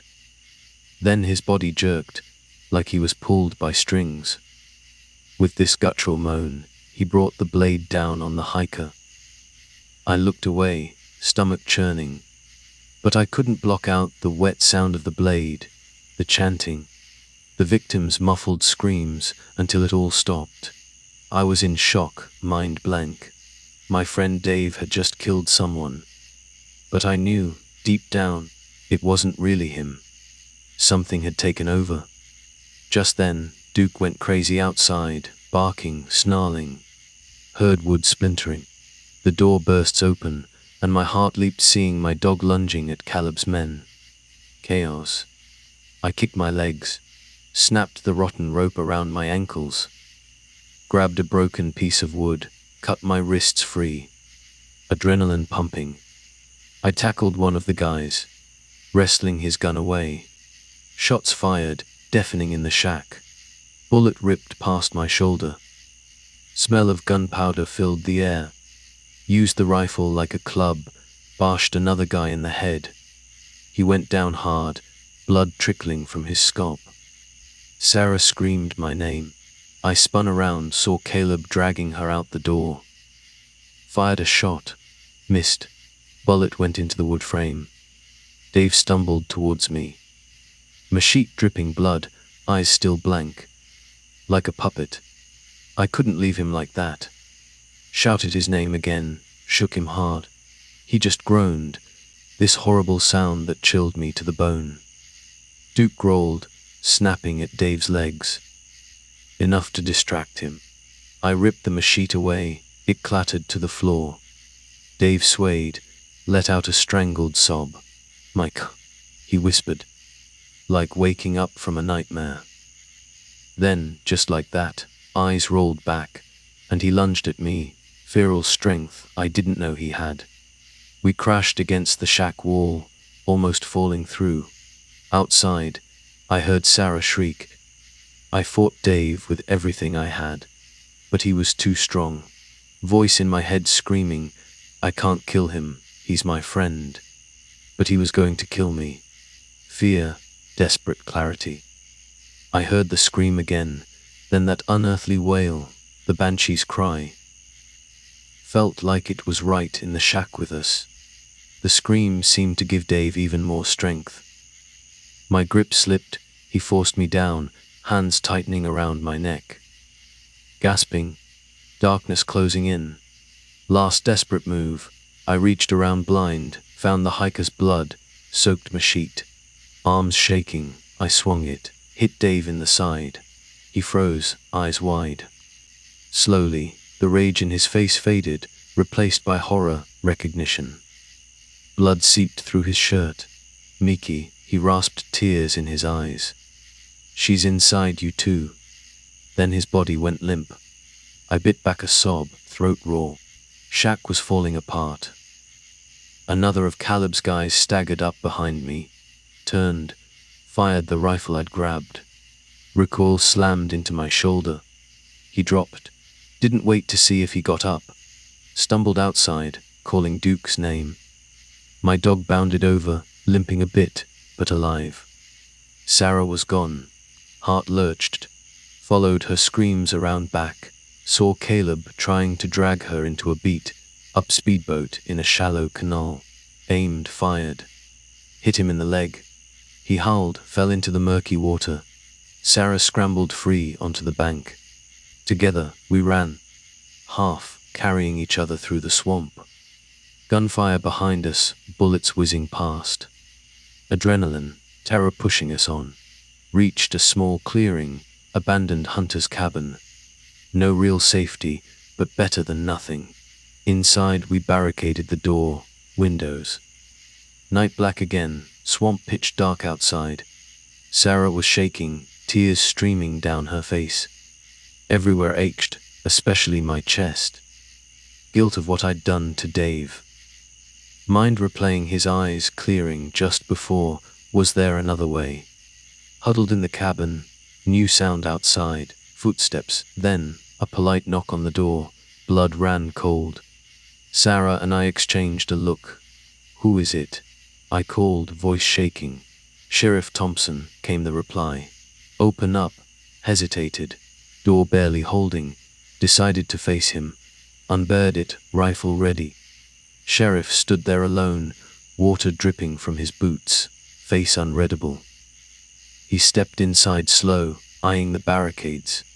Been chasing those poachers a long time, he says, voice steady. You two are right. Do we look alright? I snapped. They killed a man. Nearly killed us. He nodded, looking around the cabin. Messy business. They've taken people before. Serve some twisted purpose out here. You knew. I accused. Could see it in his face. He wasn't surprised by anything. Of course. I knew. Sheriff replied, face grim. But even if I told the authorities, they'd do nothing. Easier to let them run things out here. Keep folks scared away. If I stir things up, they might come for my family next. Couldn't believe what I was hearing. Admitting to covering up murder. Fury boiled, but exhaustion held me back.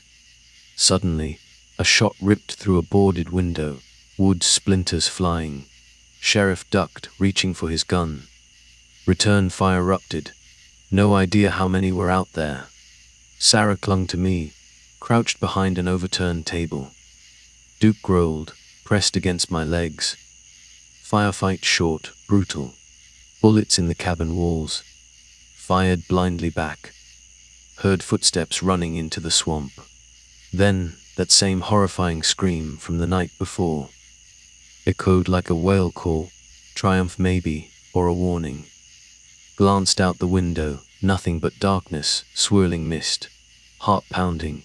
Sheriff reloaded, stepped outside. Fired into the swamp, then stood there, breathing heavy. It's done, he muttered. No sense chasing them. Limped back through the marsh at dawn, avoiding the shack, the canal. Duke led the way, checking on us, muzzle muddy.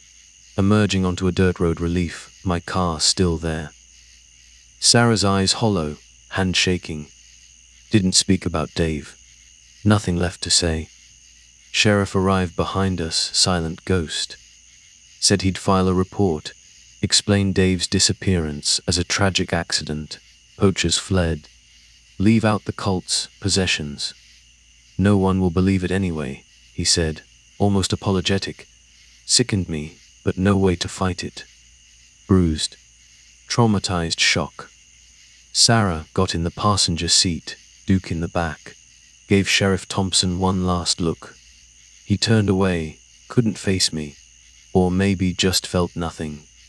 Then we drove off, leaving behind Spanish moss, rotting cypress, shattered remains of Dave's life. Outskirts of town, Sarah broke the silence. What are we supposed to do now? Voice barely a whisper. Didn't answer. Ever since leaving that swamp, I hear something, edge of hearing, faint well call. Close my eyes, see Dave's face twisted in fear. Just before can't shake the feeling something followed me out of Blackwater. Unseen presence. Still don't know if the banshee's real. Malevolent spirit, or if the cult's madness brought their own darkness to life. All I know, Blackwater doesn't let go. Doesn't let go of the lives it touches. Don't sleep much now. Wake up cold sweat scream echoing. Whisper in my ear, my time is coming. Mirror. Sometimes expect to see my face warped. Silent shriek. Can't outrun the nightmares. Can't outrun what happened. Tell myself self-defense. Dave already gone, possessed, mad with fear. But guilt eats at me. Sheriff walking away, those men may be still out there. Blackwater's gloom waiting for next victims. Sometimes, Duke whines at the window, middle of the night. Think I hear footsteps outside. Mucky. Wet footsteps, no tracks. God help me, think I hear a faint cry on the wind, calling my name. Curse of surviving horrors like Blackwater. Never truly leave them behind. Stay with you, whispering in the dead of night. If you ever wander into those marshes, be careful. Swear the banshee's out there, screaming for the next poor soul to trespass. And if you hear her wail, run. Run, and don't look back. Should have done the same, but now far too late. Next morning, Dave's all fired up about finding out where that scream came from. Against my better judgment, I agreed. We left Sarah at the campsite, gave her a flare gun and a flashlight, and headed deeper into the marsh. A few hours in, we run into this armed group. Looked like hunters at first, rifles, camo gear. Guy in front was tall, broad shoulders, scruffy beard, eyes that sized us up quick. I noticed their gear was way too professional for just hunting, and they looked mean. He introduces himself as Caleb Langley. You two shouldn't be here. He spits out. This is private property now. We both knew that was BS. This was public land. I glanced at Dave, hoping he wouldn't start anything. But Dave, being Dave, just pushes it. Ignores the rifles pointed at the ground. We heard screams last night. Dave says, like someone was in pain. You know anything about that? Mind your own business. Caleb snaps, voice low and dangerous. It's just wildlife. We're doing some pest control. Best you head back the way you came. He nods, and a couple of his guys step forward. Didn't raise their rifles, but the message was clear. Dave and I backed off. Duke stayed close. Walking away, I could feel their eyes burning into my back. When we finally got back to camp, Sarah was standing there, looking really freaked out.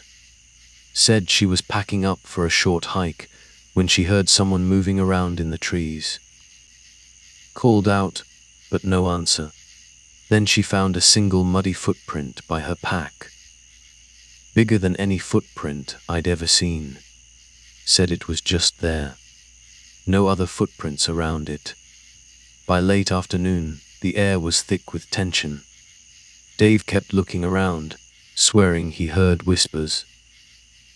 Sarah was fiddling with her notes, trying to make sense of the Banshee legend. I tried to lighten the mood, cooked us a warm meal. But this heavy dread was just hanging over us. Even Duke was restless, lying close to my feet, ears perked, listening for something. That night, everything went to hell. I woke up to shouting, barking, gunshots outside my tent. Scrambled for my flashlight, rushed out. Duke was going crazy, snarling at the darkness. Dave was gone. His tent was ripped open, flap hanging loose. Gear scattered everywhere, and a single trail of footprints leading towards the water. I followed them with the flashlight, yelling, "Dave! Dave!" heart pounding. Then I saw it, a small pool of blood near the muddy shore. Floating in the reeds was Dave's flashlight, cracked, half underwater. No sign of him. Sarah caught up, breathless. "Where is he?" she gasped. I just shook my head, dread sinking into my bones. Duke whimpered at the water's edge, like he could sense something we couldn't see. Before we could even think, Sheriff Thompson shows up. Deputy right behind him. Sheriff shines his flashlight at us, face grim. I explained what happened, but he just shakes his head. "He's probably lost," he says. "These swamps can do that to a man." His voice was flat, didn't sound right. "I found blood," I insisted, shining my light on the dark stain. Sheriff just stares at it for a second, then speaks into his radio. Static, then this weird sound, faint, far off, like a wail. Or maybe I was just hearing things. He shuts off the radio quick. "We'll search in the morning," he says. "Get some rest. I'd advise you both to leave. Come sunrise, leave. With my friend missing, maybe hurt, maybe worse. No way." I set my jaw, told him that.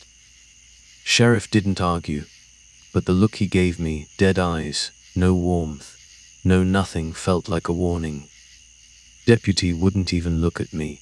As soon as the sheriff left, Sarah and I agreed we were finding Dave ourselves. Sarah, voice shaking, said she thought those poachers might be part of something bigger, some kind of cult that worshipped the Banshee, used the legend to scare people off. Heard old rumors about sacrifices in the swamp. Sounded insane. But after everything that happened, we waited for dawn, then set off with Duke, following those tracks. Tracks led away from the water, into this thick, dense marsh, fighting through reeds, chest-high grass, cypress roots, air thick and heavy, stinking of rot. Duke whimpered now and then, tail tucked low. Around midday, the path took us to this beat, up shack, half sunk in the bog. As we got closer, I heard voices muffled. Then bam, something hit me hard from behind. Pain exploded in my head, and everything went black. Woke up in agony. Shoulders, wrists burning. Arms tied behind my back, ankles too. Sweltering in the shack, musty air, stink of sweat and rotting wood. Heard this low humming, chanting maybe. Straining to see, I saw Sarah tied to a chair. Fear in her eyes when she saw me move. In the corner, Caleb Langley and some of his guys, rifles leaning against the wall. The humming was coming from one of them. Wiry guy with a fresh scar on his face, reading from this beat up leather book. Something about appeasing the spirit, offering blood, stomach twisted. Then I saw Dave, tied to another chair near Sarah, but he wasn't moving. Head hanging low, eyes half closed, glassy, like he was in a trance. Wave of relief, then horror. He was alive, but what had they done to him? Caleb saw I was awake, smirked. Nothing personal, he says. We'll gotta keep her happy. If we don't, she takes us instead. Heart pounded. You believe this ghost is real? I asked. You heard her, didn't you? He says. That scream. She's the banshee, and she's hungry for souls. He steps closer, floorboards creaking. We make sure outsiders pay the toll. Otherwise, she takes us. My daddy taught me that when I was a boy. He nods to the guy reading the book, and he nods back. Before I could even think, Dave starts to twitch. I called his name softly, but when he looked up, no recognition in his eyes. Just this blank stare. Then he started shaking, violent tremors, lips pulling back in this horrible grin. One of Caleb's guys cuts him loose from the chair, but his arms are still tied. Then they drag another guy in, some poor hiker I hadn't even seen before, onto the floor in front of Dave. Hikers gagged, eyes wide with terror. We sacrifice the unworthy, Caleb declares. Through him, we feed her. He shoves a machete into Dave's bound hands. I screamed Dave's name, trying to break through whatever was happening to him. Sarah was sobbing, struggling in her ropes. The room felt thick with something evil. Dave's face twisted in pain as he stared at the machete, tears mixing with sweat. Then his body jerked like he was pulled by strings. With this guttural moan, he brought the blade down on the hiker. I looked away, stomach churning, but I couldn't block out the wet sound of the blade, the chanting, the victim's muffled screams until it all stopped. I was in shock, mind blank. My friend Dave had just killed someone, but I knew, deep down, it wasn't really him. Something had taken over. Just then, Duke went crazy outside, barking, snarling. Heard wood splintering. The door bursts open, and my heart leaped seeing my dog lunging at Caleb's men. Chaos. I kicked my legs, snapped the rotten rope around my ankles, grabbed a broken piece of wood, cut my wrists free. Adrenaline pumping, I tackled one of the guys, wrestling his gun away. Shots fired, deafening in the shack. Bullet ripped past my shoulder. Smell of gunpowder filled the air. Used the rifle like a club, bashed another guy in the head. He went down hard, blood trickling from his scalp. Sarah screamed my name. I spun around, saw Caleb dragging her out the door. Fired a shot, missed. Bullet went into the wood frame. Dave stumbled towards me, machete dripping blood, eyes still blank. Like a puppet. I couldn't leave him like that. Shouted his name again, shook him hard. He just groaned. This horrible sound that chilled me to the bone. Duke growled, snapping at Dave's legs. Enough to distract him. I ripped the machete away. It clattered to the floor. Dave swayed, let out a strangled sob. Micah, he whispered, like waking up from a nightmare. Then, just like that, eyes rolled back, and he lunged at me, feral strength I didn't know he had. We crashed against the shack wall, almost falling through. Outside, I heard Sarah shriek. I fought Dave with everything I had, but he was too strong. Voice in my head screaming, I can't kill him. He's my friend. But he was going to kill me. Fear, desperate clarity. I heard the scream again. Then that unearthly wail, the banshee's cry. Felt like it was right in the shack with us. The scream seemed to give Dave even more strength.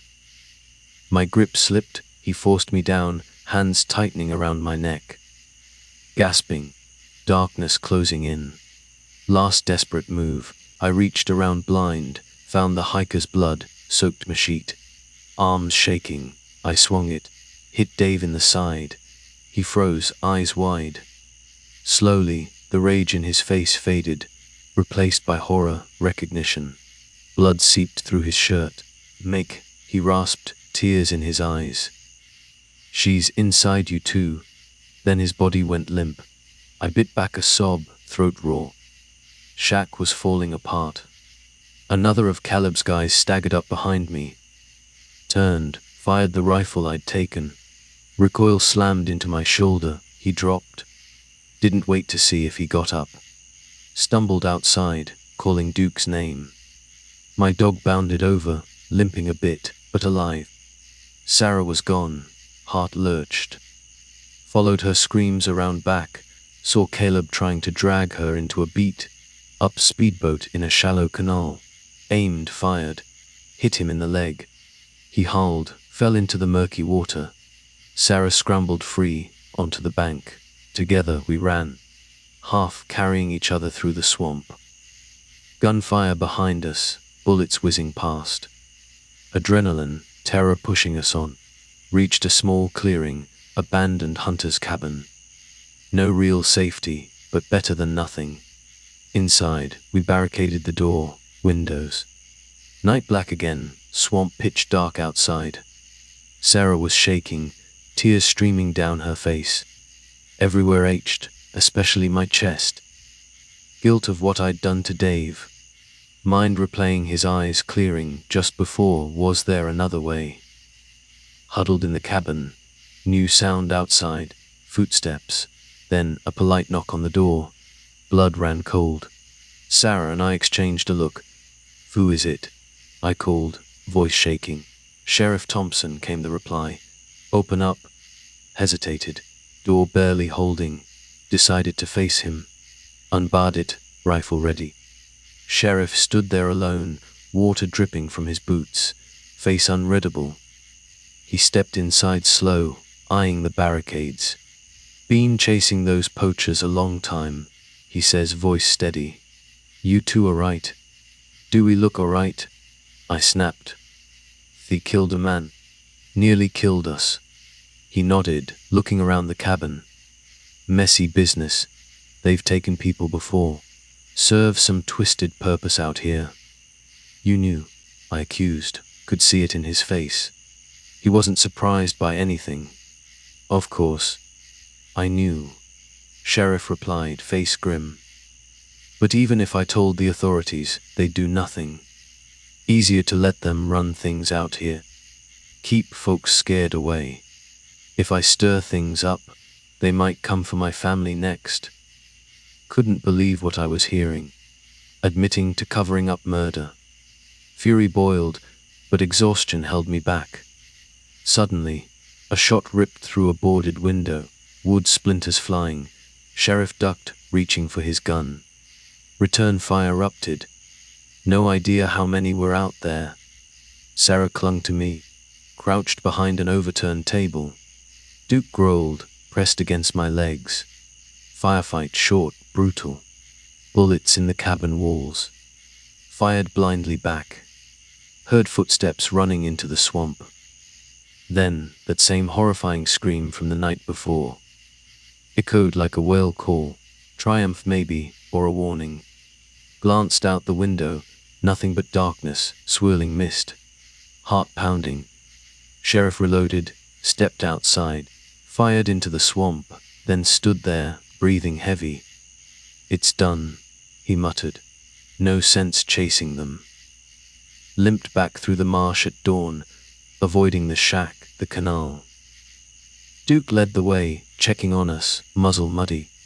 Emerging onto a dirt road, relief, my car still there. Sarah's eyes hollow, hand shaking. Didn't speak about Dave. Nothing left to say. Sheriff arrived behind us, silent ghost. Said he'd file a report. Explained Dave's disappearance as a tragic accident. Poachers fled. Leave out the cult's possessions. No one will believe it anyway, he said, almost apologetic. Sickened me, but no way to fight it. Bruised, traumatized, shock. Sarah got in the passenger seat, Duke in the back. Gave Sheriff Thompson one last look. He turned away, couldn't face me, or maybe just felt nothing. Then we drove off, leaving behind Spanish moss, rotting cypress, shattered remains of Dave's life. Outskirts of town, Sarah broke the silence. What are we supposed to do now? Voice barely a whisper. Didn't answer. Ever since leaving that swamp, I hear something, edge of hearing, faint wail call. Close my eyes, see Dave's face twisted in fear. Just before, can't shake the feeling something followed me out of Blackwater. Unseen presence. Still don't know if the banshee's real, malevolent spirit, or if the cult's madness brought their own darkness to life. All I know, Blackwater doesn't let go. Doesn't let go of the lives it touches. Don't sleep much now. Wake up cold sweat, scream echoing. Whisper in my ear, my time is coming. Mirror. Sometimes expect to see my face warped, silent shriek. Can't outrun the nightmares, can't outrun what happened. Tell myself self-defense. Dave already gone, possessed, mad with fear. But guilt eats at me. Sheriff walking away, those men may be still out there. Blackwater's gloom waiting for next victims. Sometimes Duke whines at the window, middle of the night, think I hear footsteps outside. Mucky, wet footsteps, no tracks. God help me, think I hear a faint cry on the wind, calling my name. Curse of surviving horrors like Blackwater. Never truly leave them behind. Stay with you, whispering in the dead of night. If you ever wander into those marshes, be careful. Swear the banshee's out there, screaming for the next poor soul to trespass. And if you hear her wail, run. Run, and don't look back. Should have done the same. But now far too late. My name's Sarah J., 29 years old. What I'm about to tell you went down last fall on Shadow Island, Maryland. Every single day since then. I've been trying to scrub it from my brain, but the freaking nightmares. They just keep dragging me back. Maybe if I actually write it all out, like really get it down on paper, it'll start to make some kind of sense. Or, at the very least, maybe I'll finally get a decent night's sleep. So, the whole Shadow Island trip, that was supposed to be my genius plan to, like, reconnect with my boyfriend, Mike Davis, who's 31. We'd been totally losing our grip on each other, especially after a few seriously messed up months. My best friend, Jessica Green, 28, she gets wind of this romantic getaway idea and bam. She's asking if she and her boyfriend, Chris Miller, 32, can tag along. Looking back, major red flag I should have seen waving. I should have said no straight up. But, guilt trip city. I felt bad about wanting alone time. Especially cause Jess has been my rock through, well, everything. So, yeah, I caved. 4 people, 1 lonely stretch of beach, and a weekend to clear our minds. Famous last words. Right, Friday afternoon rolls around, and we're piling out of Jess's SUV, which is practically bursting at the seams with camping junk, coolers, and enough snacks to feed a small army. Skies all gloomy, overcast, and there's this steady ocean breeze kicking up, bringing that real strong, salty tang with it. Shadow Island, or Shadow Key as some folks call it, is known for its wild horses, those crazy shifting sands, and that kind of isolation that's, like, impossible to find at any normal beach spot. We were aiming for this super remote campsite, way far from where all the regular tourists hang out. We passed a couple of other camper vans on the main drag, but as soon as we turned onto this sandy trail, nada. Nobody. Man, it is seriously quiet, Jess says, leaning way out the passenger window, ponytail flying all over the place in the wind. No cars, no horns, just nature sounds, she says all dramatically. Chris is digging around in the back, making a racket. Found them, he announces, grinning, holding up a pack of beer. Road beers. Anyone. Before we even think about setting up, Mike shoots me a look. Maybe we should at least get the tents up first, dude, he says, all practical. Sun's gonna dip in, like, a hot minute. I'm totally on Mike's side, and thank God, Jess and Chris actually let the beer idea slide for once. That short drive to the campsite felt like forever. The dunes were shifting all crazy, unpredictable. We almost got totally stuck, like, twice. Finally, we pull up and park. And bam, beach grass everywhere, twisted pine trees all around. Oceans just over a little dune to the east, waves sounding faint but, you know, constant. Mike and I start wrestling with our tent right away. Jess and Chris jump in to help, though Chris is mostly cracking jokes about how he's counting down the seconds till he can crack open a cold one and just completely zone out. Real helpful. Wind starts kicking up as evening comes rolling in, bringing this cool, damp air that just sinks right into your bones. By the time we finally get the tents pitched, this heavy feeling just settles right on my chest. Not exactly dread, but this nagging, uneasy feeling. We build this little fire pit near the dune, using driftwood and some logs we'd hauled in. As dusk really sets in, the local wildlife starts to wake up. Pair of wild horses, just like they said, trot along the beach in the distance, silhouettes against this crazy orange sky. They stop at one point, heads turned right in our direction. I know logically, it's probably just curiosity, but something about how they were standing there just unnerved me. They were totally still, like statues. Reflection of the firelight in their eyes. My heart does this weird flutter thing. You see that? Jess whispers, voice all hushed. They're kinda creeping me out. Mike pokes at the fire with a stick. Probably just not used to seeing people out here, he says, trying to sound all chill. Relax. I wanted to agree, really I did. But those horses, they just wouldn't move. Eventually, sun dips below the horizon, and they just melt into the darkness. Next hour, we're all just talking and laughing around the fire. Chris finally gets his beer, and Jess cracks open a bottle of wine. Tension in my shoulders loosens up a bit. Maybe my jumpiness was just nerves, excitement, whatever. But that quiet little alarm bell, still ringing in the back of my head. Around 10 p.m., Jess says she's gonna take a walk down the beach for a bit.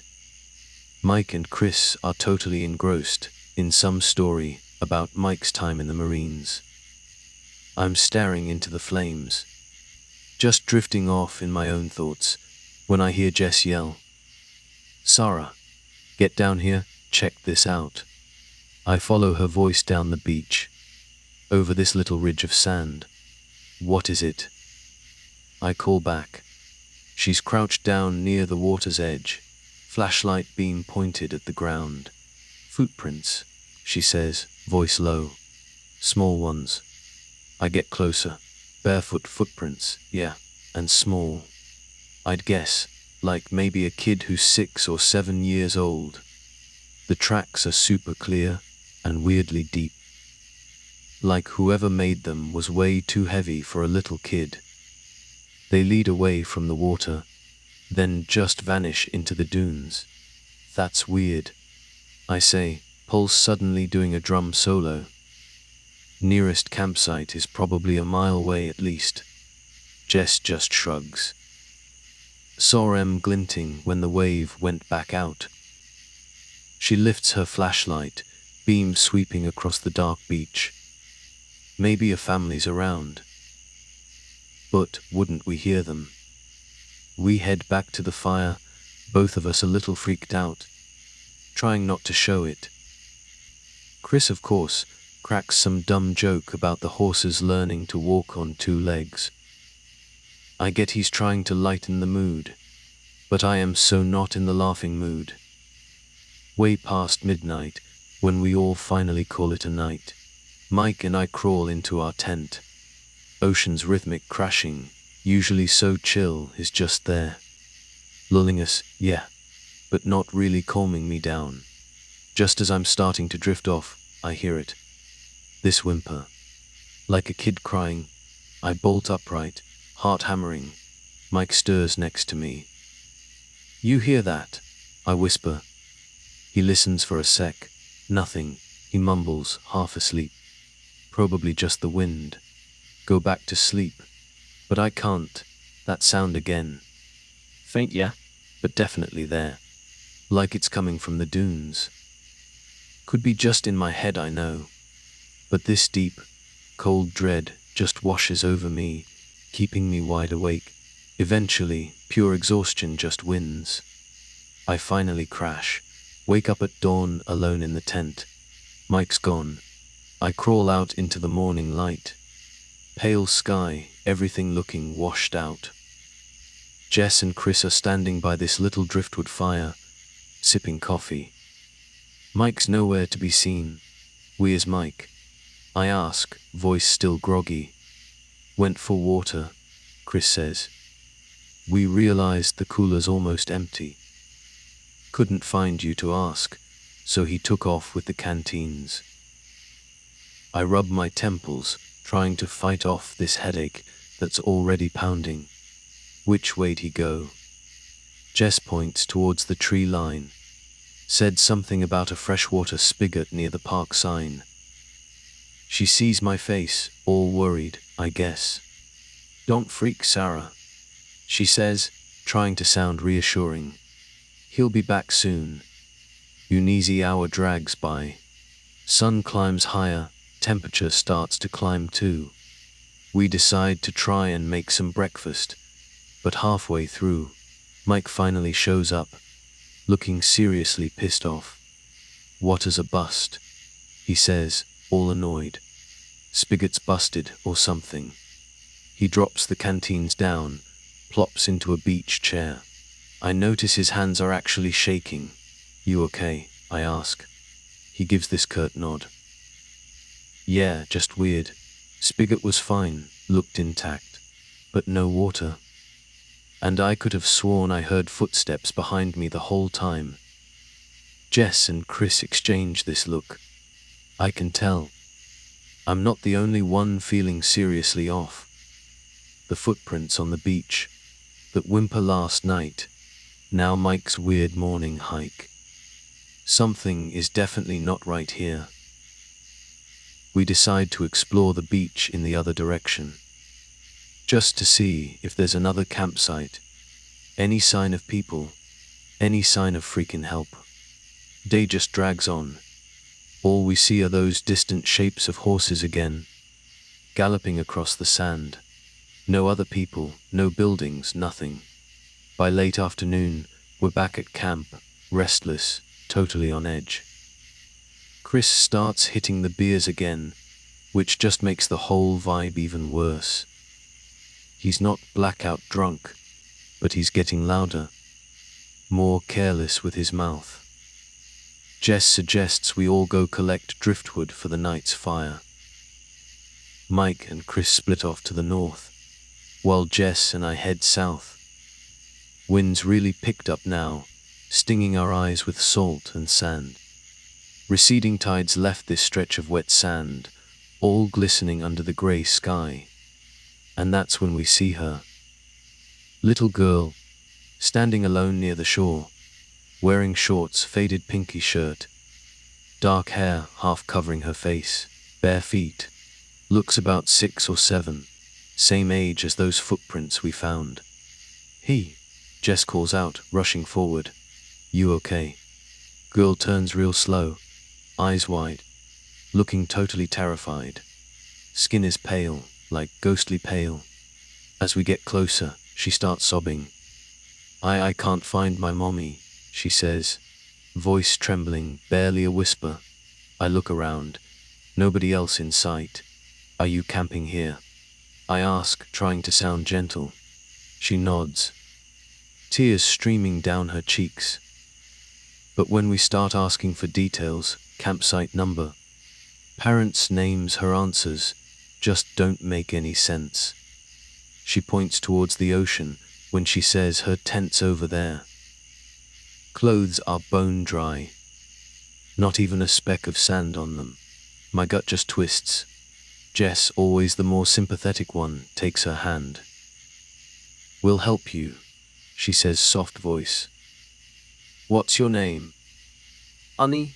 Claire," she whispers. I kneel down, get eye level with her. "Claire, were you with anyone else? Brothers or sisters?" She shakes her head, doesn't meet my eyes. The way she blinks, slow and deliberate, seriously creeps me out. Like watching a doll trying to fake human expressions. We lead her back to our campsite, calling out for Mike and Chris as we go. By the time we get back, they're already piling up more wood for the fire. Surprise at seeing a lost kid turns to concern pretty quick. But none of us have cell service way out here. Plan B, wait till morning, drive her to the ranger station. Mike tries to comfort her, offering a granola bar. She just stares at it, then at him, like she has no clue what to do with it. Eventually, she takes a tiny bite, chews real slow, never once takes her eyes off Mike's face. Seriously unsettling. Night falls fast. Wind howls around us, tent walls rattling. Horses don't show up again. Almost wish they would. Anything to feel less alone. Claire just sits by the fire, small hands folded in her lap, staring into the flames. I notice something else weird. She's not shivering. Not even a little bit. Even though it's cold and damp as hell. I try talking to her again, but her answers are just vague, empty.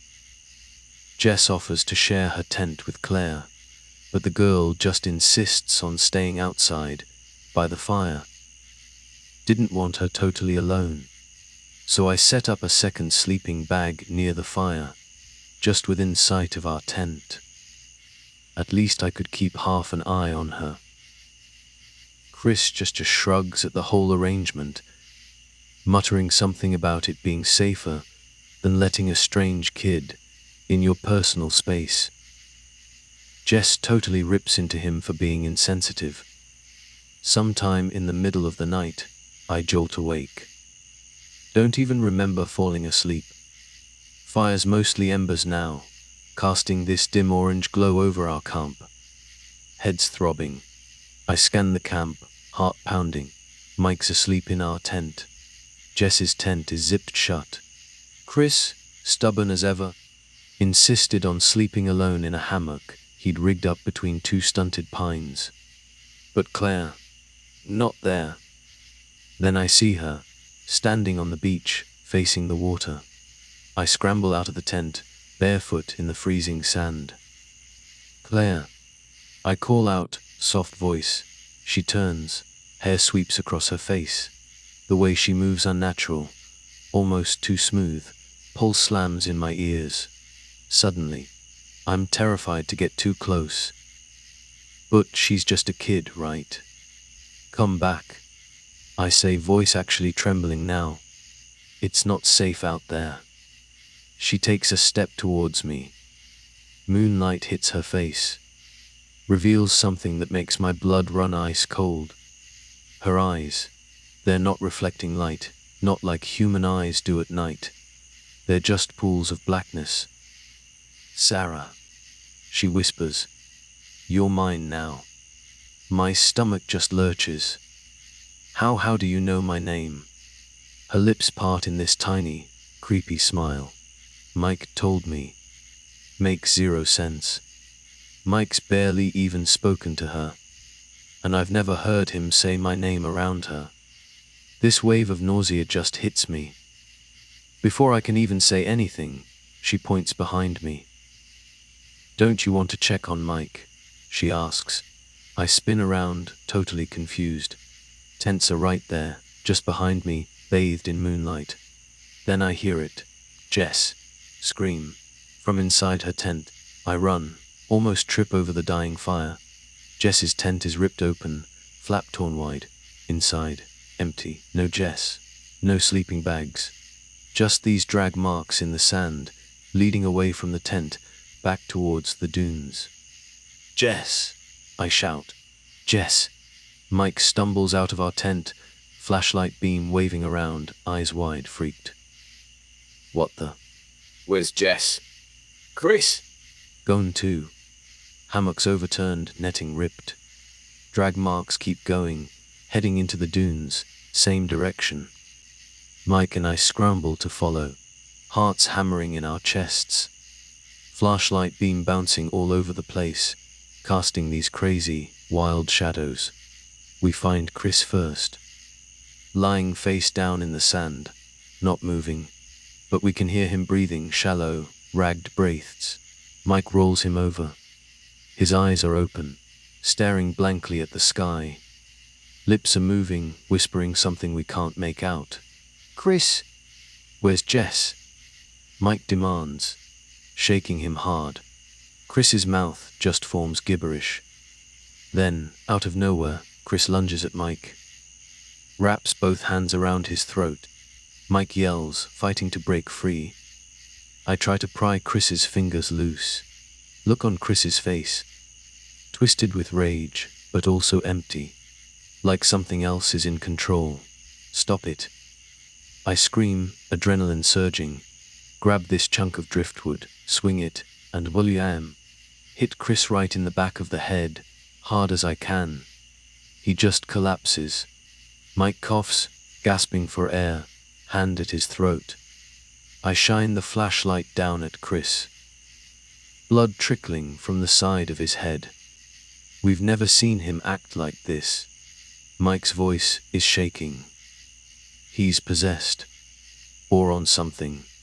That's not normal. Just then, another scream rips through the night, high-pitched shriek. "Jess!" Somewhere deep in the dunes. "Jess!" I yell and bolt forward. Ignore Mike yelling for me to wait. Flashlight beam catches glimpses of the ground. Strange marks in the sand, like claw marks. I follow the screaming, getting closer, closer, until I finally find Jess. She's pinned against this collapsed dune, arms twisted behind her back, and crouched over her, hair swinging in the wind. "Claire." But it's not a kid's voice that comes out of her mouth. It's this guttural, ancient, sounding growl. "You will stay," she hisses at Jess. I freeze. Mind screaming that this is a nightmare. Gotta wake up, gotta wake up. Can't move. Jess's eyes lock on mine. Desperate. Face streaked with blood.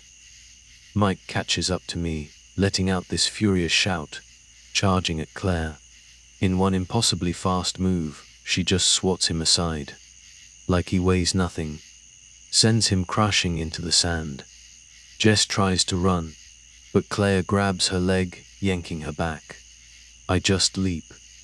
Jump onto the demon child's back, arms wrapped around her neck. But she feels cold, hard as stone. Swings her elbow back, catches me right in the ribs. Wind knocked clean out of me. I fall. Jess manages to break free, scrambling over to where Mike's lying, dazed. Together, we stumble away, dragging each other through the dunes. I can hear this rasping laugh echoing behind us. Wind whips sand in our faces, but we just keep moving. Ignore the burning in our lungs. Finally, we reach the campsite. Everything's trashed. Tents ripped, gear scattered everywhere. Fire's completely out. Chris is gone. So's the cooler, chairs, everything. Heart hammering. Jess is sobbing, clutching her bleeding arm. "Wubby, we gotta get to the car," Mike says, breath ragged. "We're leaving. Now." We sprint across the dunes, heading for the SUV. Skies lightening in the east, hint of dawn. Jess limps, leaning hard on Mike. I trail behind, scanning for any sign of Claire or Chris. SUV appears just beyond this knot of twisted pines. Relief flares in my chest, until I see the tires. Slashed. All four. Rubber shredded. Windows are still intact, but the body's covered in these deep gouges. Mike yanks the driver's door open, rummaging in the glove box. Keys are gone. "No, no, no," Jess moans, just sinking to her knees. We think about trying to drive on the rims, but the SUV's angled on the sand, leaning all precarious. Wouldn't get far. Mike just curses under his breath. I glance around, mind spinning, desperate. "We have to walk," I say, voice flat. Ranger station's miles away, but if we stick to the coastline, maybe we'll find someone else. Mike helps Jess back to her feet. Together, we start trudging south, along the damp, compact sand near the water's edge. Sunrise turns the sky this blood-red color. Seriously unsettling color for a new day. We hadn't gone more than a few hundred yards when Jess just collapses, losing way too much blood from that cut on her arm. Mike tears off part of his shirt, tries to bandage it. I tell him we gotta find help, or she's not gonna make it. We spot this little cluster of driftwood, worn-out fences. Maybe leftovers from some old beach access. Figure we can hide there for a minute. Regroup. As we settle Jess against a piece of driftwood, her breathing all ragged, I notice she's staring out at the water. "What is it?" I ask, voice quiet. She just shakes her head, tears streaming down her face. Then I see him, Chris, way out on the beach, walking towards us. Something about how he's walking slow, deliberate, head tilted at this weird angle. Mike and I both tense up.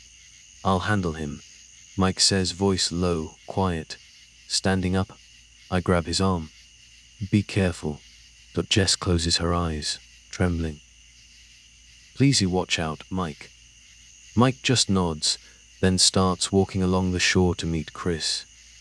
I watch, fear just knifing through me. Two men face each other, about 30 feet away. I see Mike raise his hand, talking. Chris just stares. Then he lunges. They tumble onto the wet sand, rolling around. Chris is on top of Mike, hands around his neck. Again. Mike's fighting back, but Chris seems unnaturally strong. Panting, I run to them. Snatch this jagged shell right out of the surf, and stab at Chris's shoulder. He shrieks, hideous, inhuman sound. Greenish, black fluid just seeps out. Definitely not normal blood. He spins around, eyes wide, and backhands me. So hard I fly into the surf, half submerged, gasp for air, salt water burning my throat.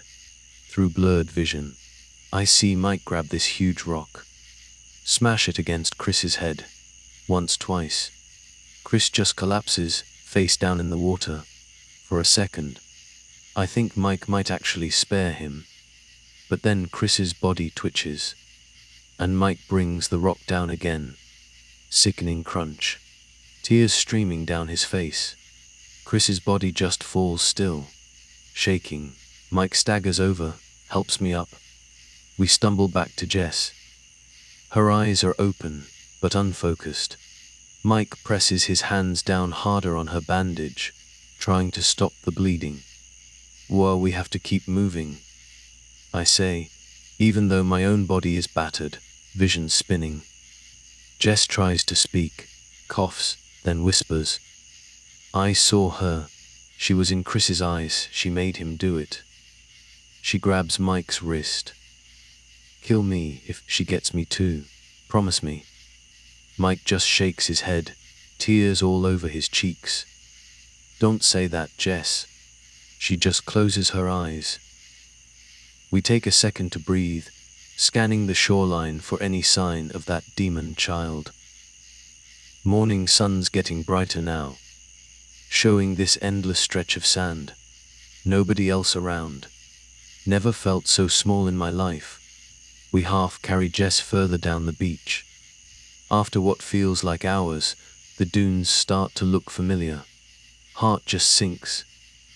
Realize we're looping back. Or maybe the terrain's just messing with us. Tide's coming in fast now, waves lapping at our feet. Mike's arms are shaking, supporting Jess's weight. We're all close to just collapsing. And then we see it. Small Coast Guard patrol boat, pulling up near the shore. Relief just floods through me. Start waving my arms like crazy, yelling, calling for help. Guys on board spot us. Steer closer. 2 officers jump out, wading through the surf. Mike and I practically sob with joy as they reach us. They carry Jess into the boat. 1 officer offers us blankets, water. I gulp it down, ignore the stinging in my throat. Mike just holds on to me, trembling. We start babbling, all jumbled words about the child, about Chris, about everything that happened last night. Officers' faces just harden. One of them, tall guy, stern jaw, says, "There's no little girl here. You must be in shock." I try to argue, protest. He just gives this tight-lipped smile. "We'll get you medical attention. Let's not worry about anything else right now, okay?" Mike and I just look at each other, unsure, lost. But we don't have a choice. We climb aboard. Jess is fading in and out of consciousness. I watch as one officer presses a stethoscope to her chest, then turns to the other, shakes his head. I grab his arm. "What's wrong?" "Mom," he says gently. "She's gone." I just freeze. No, she can't be. Mike looks at me, eyes just brimming with tears. I reach for Jess's hand, but she's not moving. Officer gently guides me away, pulling a blanket tighter around my shoulders. I feel this sob just choke out of me. Edges of reality just blurring. "What about Chris?" Mike rasps. "Where we had tow." "Let's not talk about that now, sir," the officer replies. But there's something strange in his eyes. He seems more worried about what we're saying than about Jess being dead. Boat heads back up the coast. We see a larger Coast Guard ship waiting. As soon as we dock, men in dark uniforms come aboard. No obvious insignia, nothing. They take Mike and me into separate rooms, away from Jess's body. They just grill us. Over and over. What happened? What did we see? Who else was there? I tell them everything, from the footprints to the final fight with Chris. They write on these pads, sometimes whispering to each other. When I mention the child's black eyes, I catch one guy giving this slight, grim nod to the other. Then they just tell me to wait. I sit alone for what feels like hours, small room just humming with the engine sound. Eventually, a man in a neat suit comes in, FBI, maybe, calm demeanor, but eyes are ice cold. "Miss Johnson," he says, "we're sorry for your loss. Or we have reason to believe you, and your companions encountered a dangerous individual. Dangerous individual. I repeat, feeling this hollow pit in my stomach. She was a child, or at least she looked like one. Man's expression doesn't change. Sometimes criminals use children to elicit sympathy. Either way, he continues, we'll conduct a thorough investigation. You and Mr. Davis will be taken to a local hospital for treatment. Exhaustion just hits me all at once. Barely speak. And Jess, I whisper. Man glances at the door. We have medical professionals taking care of everything. I'm sorry. He just leaves me alone again. When Mike and I finally get to see each other again, we're both forced to sign this huge stack of papers. Didn't even read them close, but they seemed to be statements, confirming we wouldn't talk about what happened. Ongoing investigation. They threaten us with legal crap if we break confidentiality. Within hours, we're just dropped off at this small clinic on the mainland. Nobody believes our story about the demon child. They offer sedation, rest, instructions to see a therapist. Give us the bare minimum on Jess. She didn't survive her injuries. They refuse to even talk about Chris. I try to press for details. Where are their bodies? How will they be identified? What about their families? Authorities just clam up. By the time we're discharged, we have even more questions than answers. I call Jess's parents. Line just disconnects every time I even mention Shadow Island. Mike and I go to the local police station, desperate for some kind of official report. Station has no record of our rescue. No record of Jess or Chris even existing. Ed, this officer, glances at a computer screen, tells us we must be mistaken. Nobody by those names reported missing. Mike just snaps. That's impossible. Officer just shrugs. Try contacting the Coast Guard. We do. Just get the runaround. Eventually, we just give up. We're exhausted. Mentally broken. Nightmares just plague both of us. We fight constantly. Guilt and grief just eating away at whatever's left of our relationship. Just a few weeks later, Mike moves out. Don't even have the energy to argue. Months pass. I find this old newspaper clipping in the library archives. Tragedy on Shadow Island, 1965. Family of 4 vanished under mysterious circumstances. Only a single shoe and torn clothing were found. Article includes this black and white photo of the missing family. And in the background, small figure with dark hair, staring straight at the camera.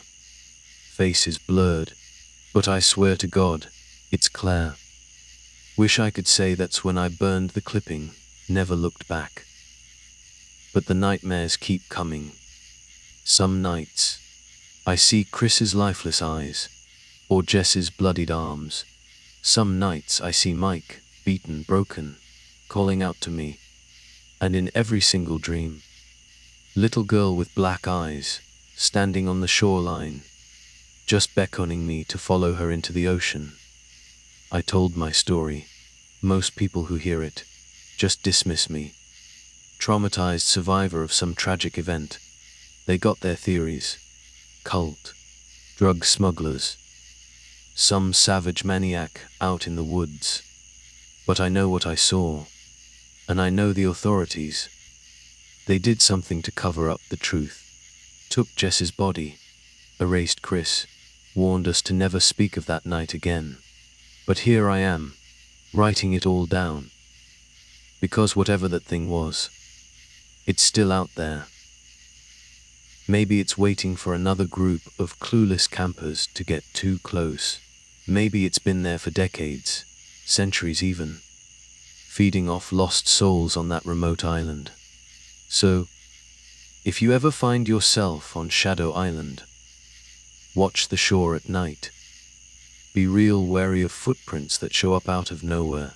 If you hear a kid crying in the darkness, don't investigate.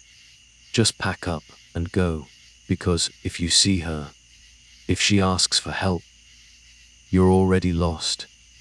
Can't tell you how to survive an encounter like that. Can't promise there's a way back.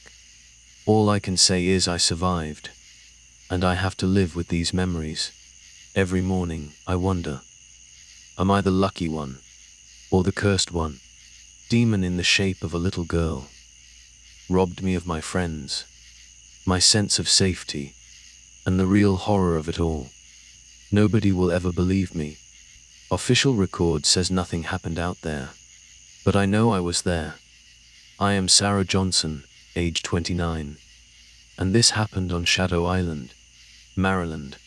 If you find yourself there, if you see a little girl alone on the beach, trust me, leave her to the tide, and pray it's enough to keep her from following you home.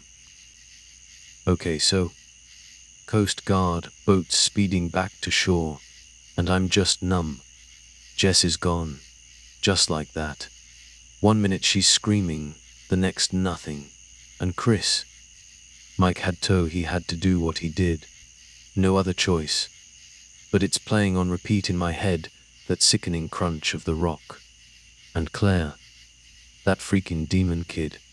Her eyes, black holes, and that voice. Not a kid's voice.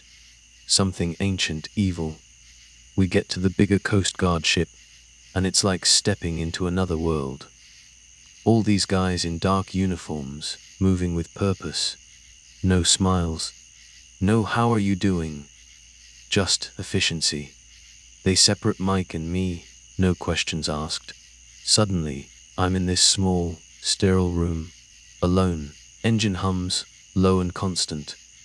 Feels like hours pass, just sitting there, wrapped in that scratchy blanket, replaying everything in my head, over and over. Then, the questions start. Not from the Coast Guard guys. These are different, sharper, more pointed. They want to know everything, every detail, from the footprints to Claire showing up to Chris and Jess. I tell it all. Voice shaky, words tumbling out. They write everything down, these little notepads. Sometimes they whisper to each other, heads bent close. When I get to Claire's eyes, those black eyes, I see one of the men, older guy. Just give this tiny, grim nod to the other one. Creeps me out even more. After what feels like forever, they tell me to wait again. More waiting. Room feels smaller, air feels thinner. Finally, the man in the suit shows up. Definitely. Calm voice, calm face. But those eyes, ice. Miss Johnson, he says, voice smooth, almost rehearsed. We're sorry for your loss. Yeah, loss. Understatement of the century. We have reason to believe you and your companions encountered a dangerous individual. Dangerous individual. I repeat it, voice flat. Hollow pit in my stomach just gets deeper. She was a child, I say, trying to make him understand. Or at least, she looked like one. His face, stone. Sometimes, he says, like he's reading from a script, criminals use children to elicit sympathy. Sympathy. This wasn't about sympathy.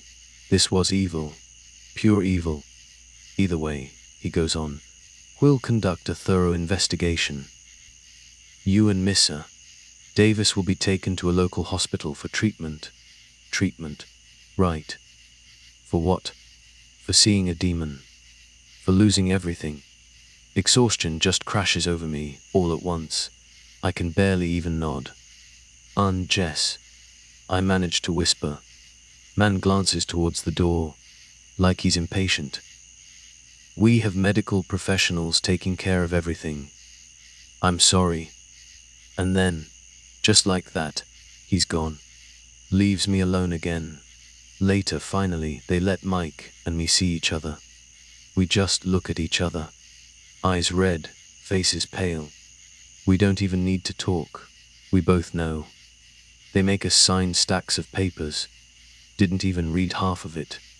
Just signed. Signed.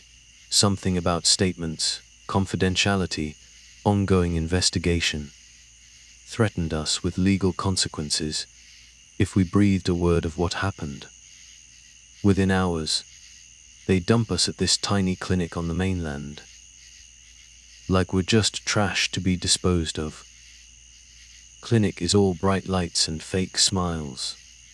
Doctors ask questions, poke and prod. Offer pills, sedation, rest, see a therapist. Yeah, thanks. Like therapy's gonna fix this. They give us the bare minimum on Jess. Didn't survive her injuries. Like she just tripped and fell. They won't even say Chris's name. Like he never existed. I try to push for details. Where are their bodies? How will they tell their families? What about everything? They just shut down. Clam up. Authorities. Always the same. By the time they discharge us, we're walking zombies. More questions than answers. Way more. I try calling Jess's parents. Phone just dead air. Disconnects every time I even mention Shadow Island. Mike and I, we're desperate. Go to the local police station. Want an official report. Anything. Station's got nothing. No record of our rescue.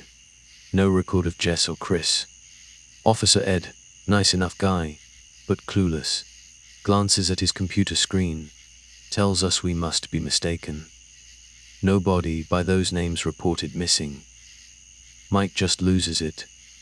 That's impossible. He yells, voice cracking. Officer just shrugs, all not my problem. Try contacting the Coast Guard, he suggests, like it's some brilliant idea. We already did, genius, run around city. Eventually we just break. Give up. What else can we do? We're back in the real world, but not really. Shadow Island's still there, in our heads. Nightmares every night. Same ones. Chris's eyes. Jess's blood. Claire, always Claire beckoning from the shore. We fight. Constantly. Guilt, grief. Fear just eating us alive. Whatever we had, just gone. Few weeks later, Mike packs his bags. Moves out. I just watch him go. Don't even try to stop him. What's the point? Months crawl by. Each day just grey. Empty. I start spending hours at the library. Just searching. Anything about Shadow Island. Anything weird. Old newspapers, local history books, anything. And then, I find it. Old newspaper clipping, tucked away in the archives. Tragedy on Shadow Island, 1965. Headline screams at me. Family of 4 vanished under mysterious circumstances. Vanished. Just like Jess and Chris. Article says only a single shoe and torn clothing were found. Creepy enough, right? But then the photo. Black and white, grainy.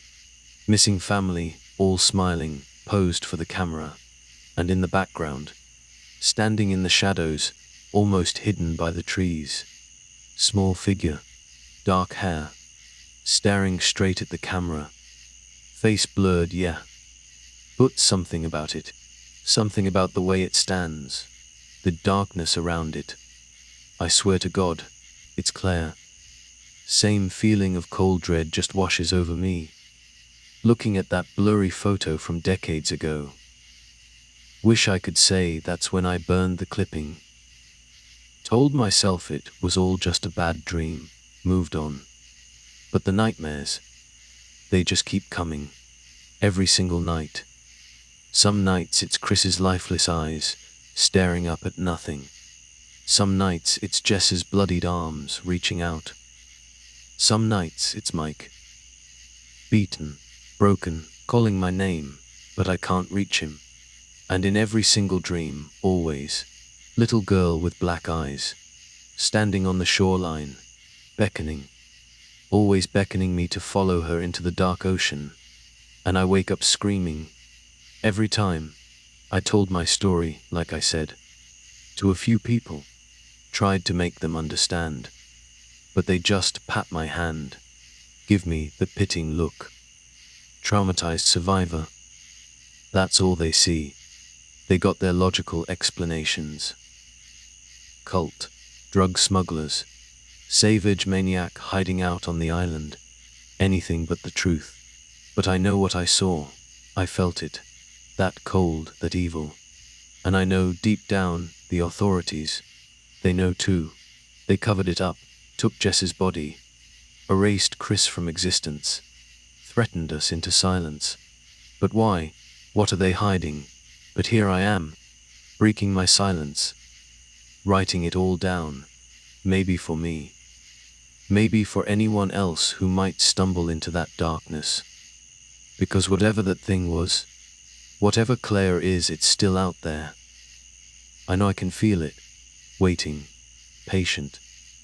Maybe it's waiting for another group of clueless campers. Another weekend getaway gone horribly wrong. Maybe it's been there for decades, centuries even, feeding off lost souls on that lonely island.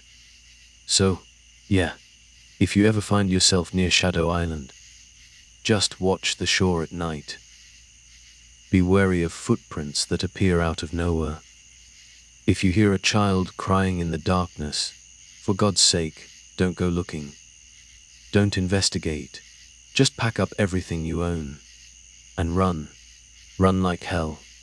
Because if you see her, if she looks at you with those black eyes, if she asks for help, it's already too late. You're already lost. I can't tell you how to fight it. Can't promise you'll survive. Can't even promise there's a way back. All I can say is I'm still here. Somehow. And I have to live with these memories. Every single day. Every single freaking night.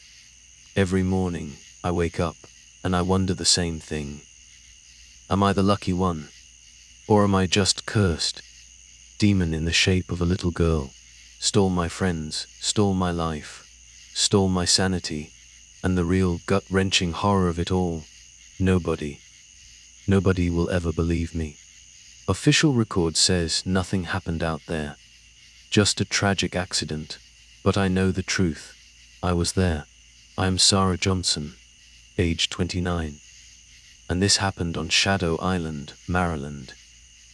If you ever find yourself there, if you see a little girl alone on the beach, trust me, just leave her to the tide, and pray.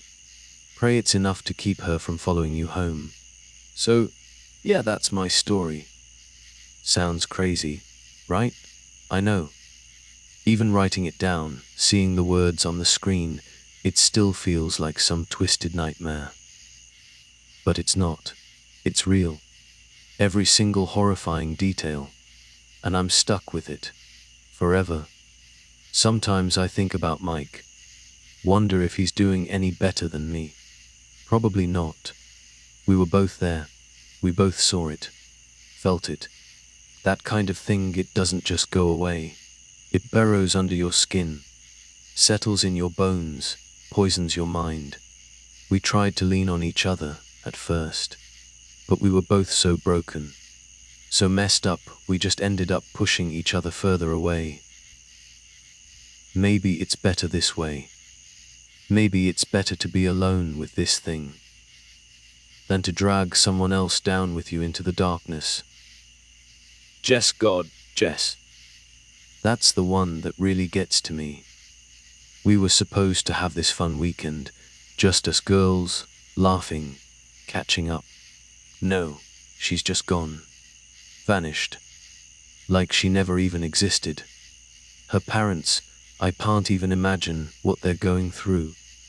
Or maybe they're not going through anything. Maybe they think she just ran off.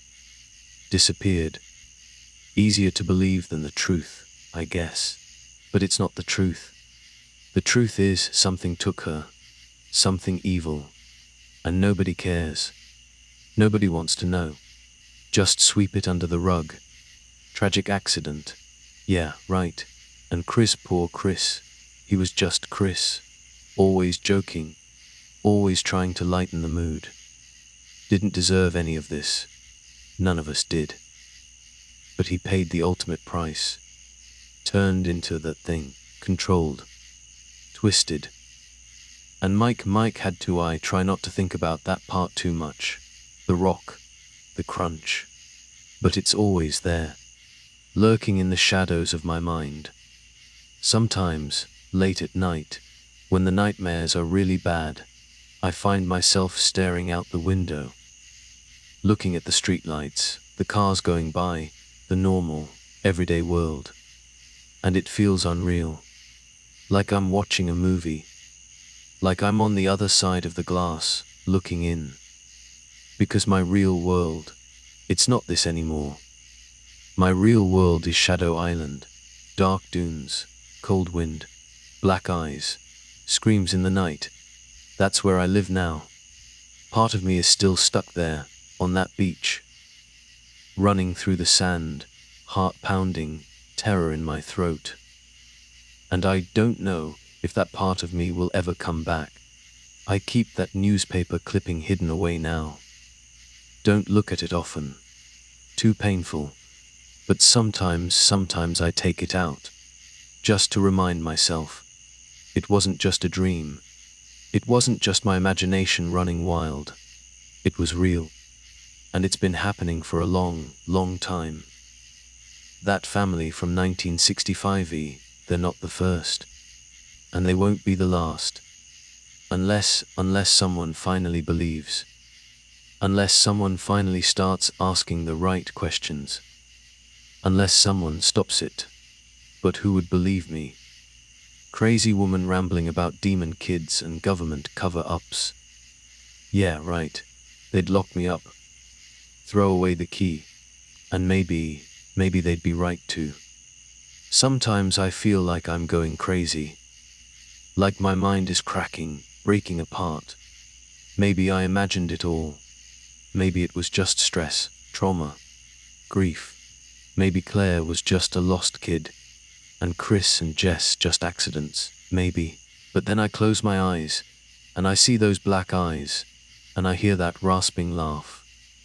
And I know it was real. Too real. So, yeah, that's it. That's my story. Emily Johnson, age 29, survivor or cursed. Take your pick. Just if you ever find yourself near Shadow Island, please, take my word for it. Turn around. Go home. Don't be curious. Don't try to be brave. Just leave it alone. Leave her alone. Let the island keep its secrets. Because some secrets, they're better left buried. Some darkness, it's better left undisturbed. Before it follows you home too. Before it takes everything you have. Before it leaves you like me. Haunted, broken, and utterly, completely alone.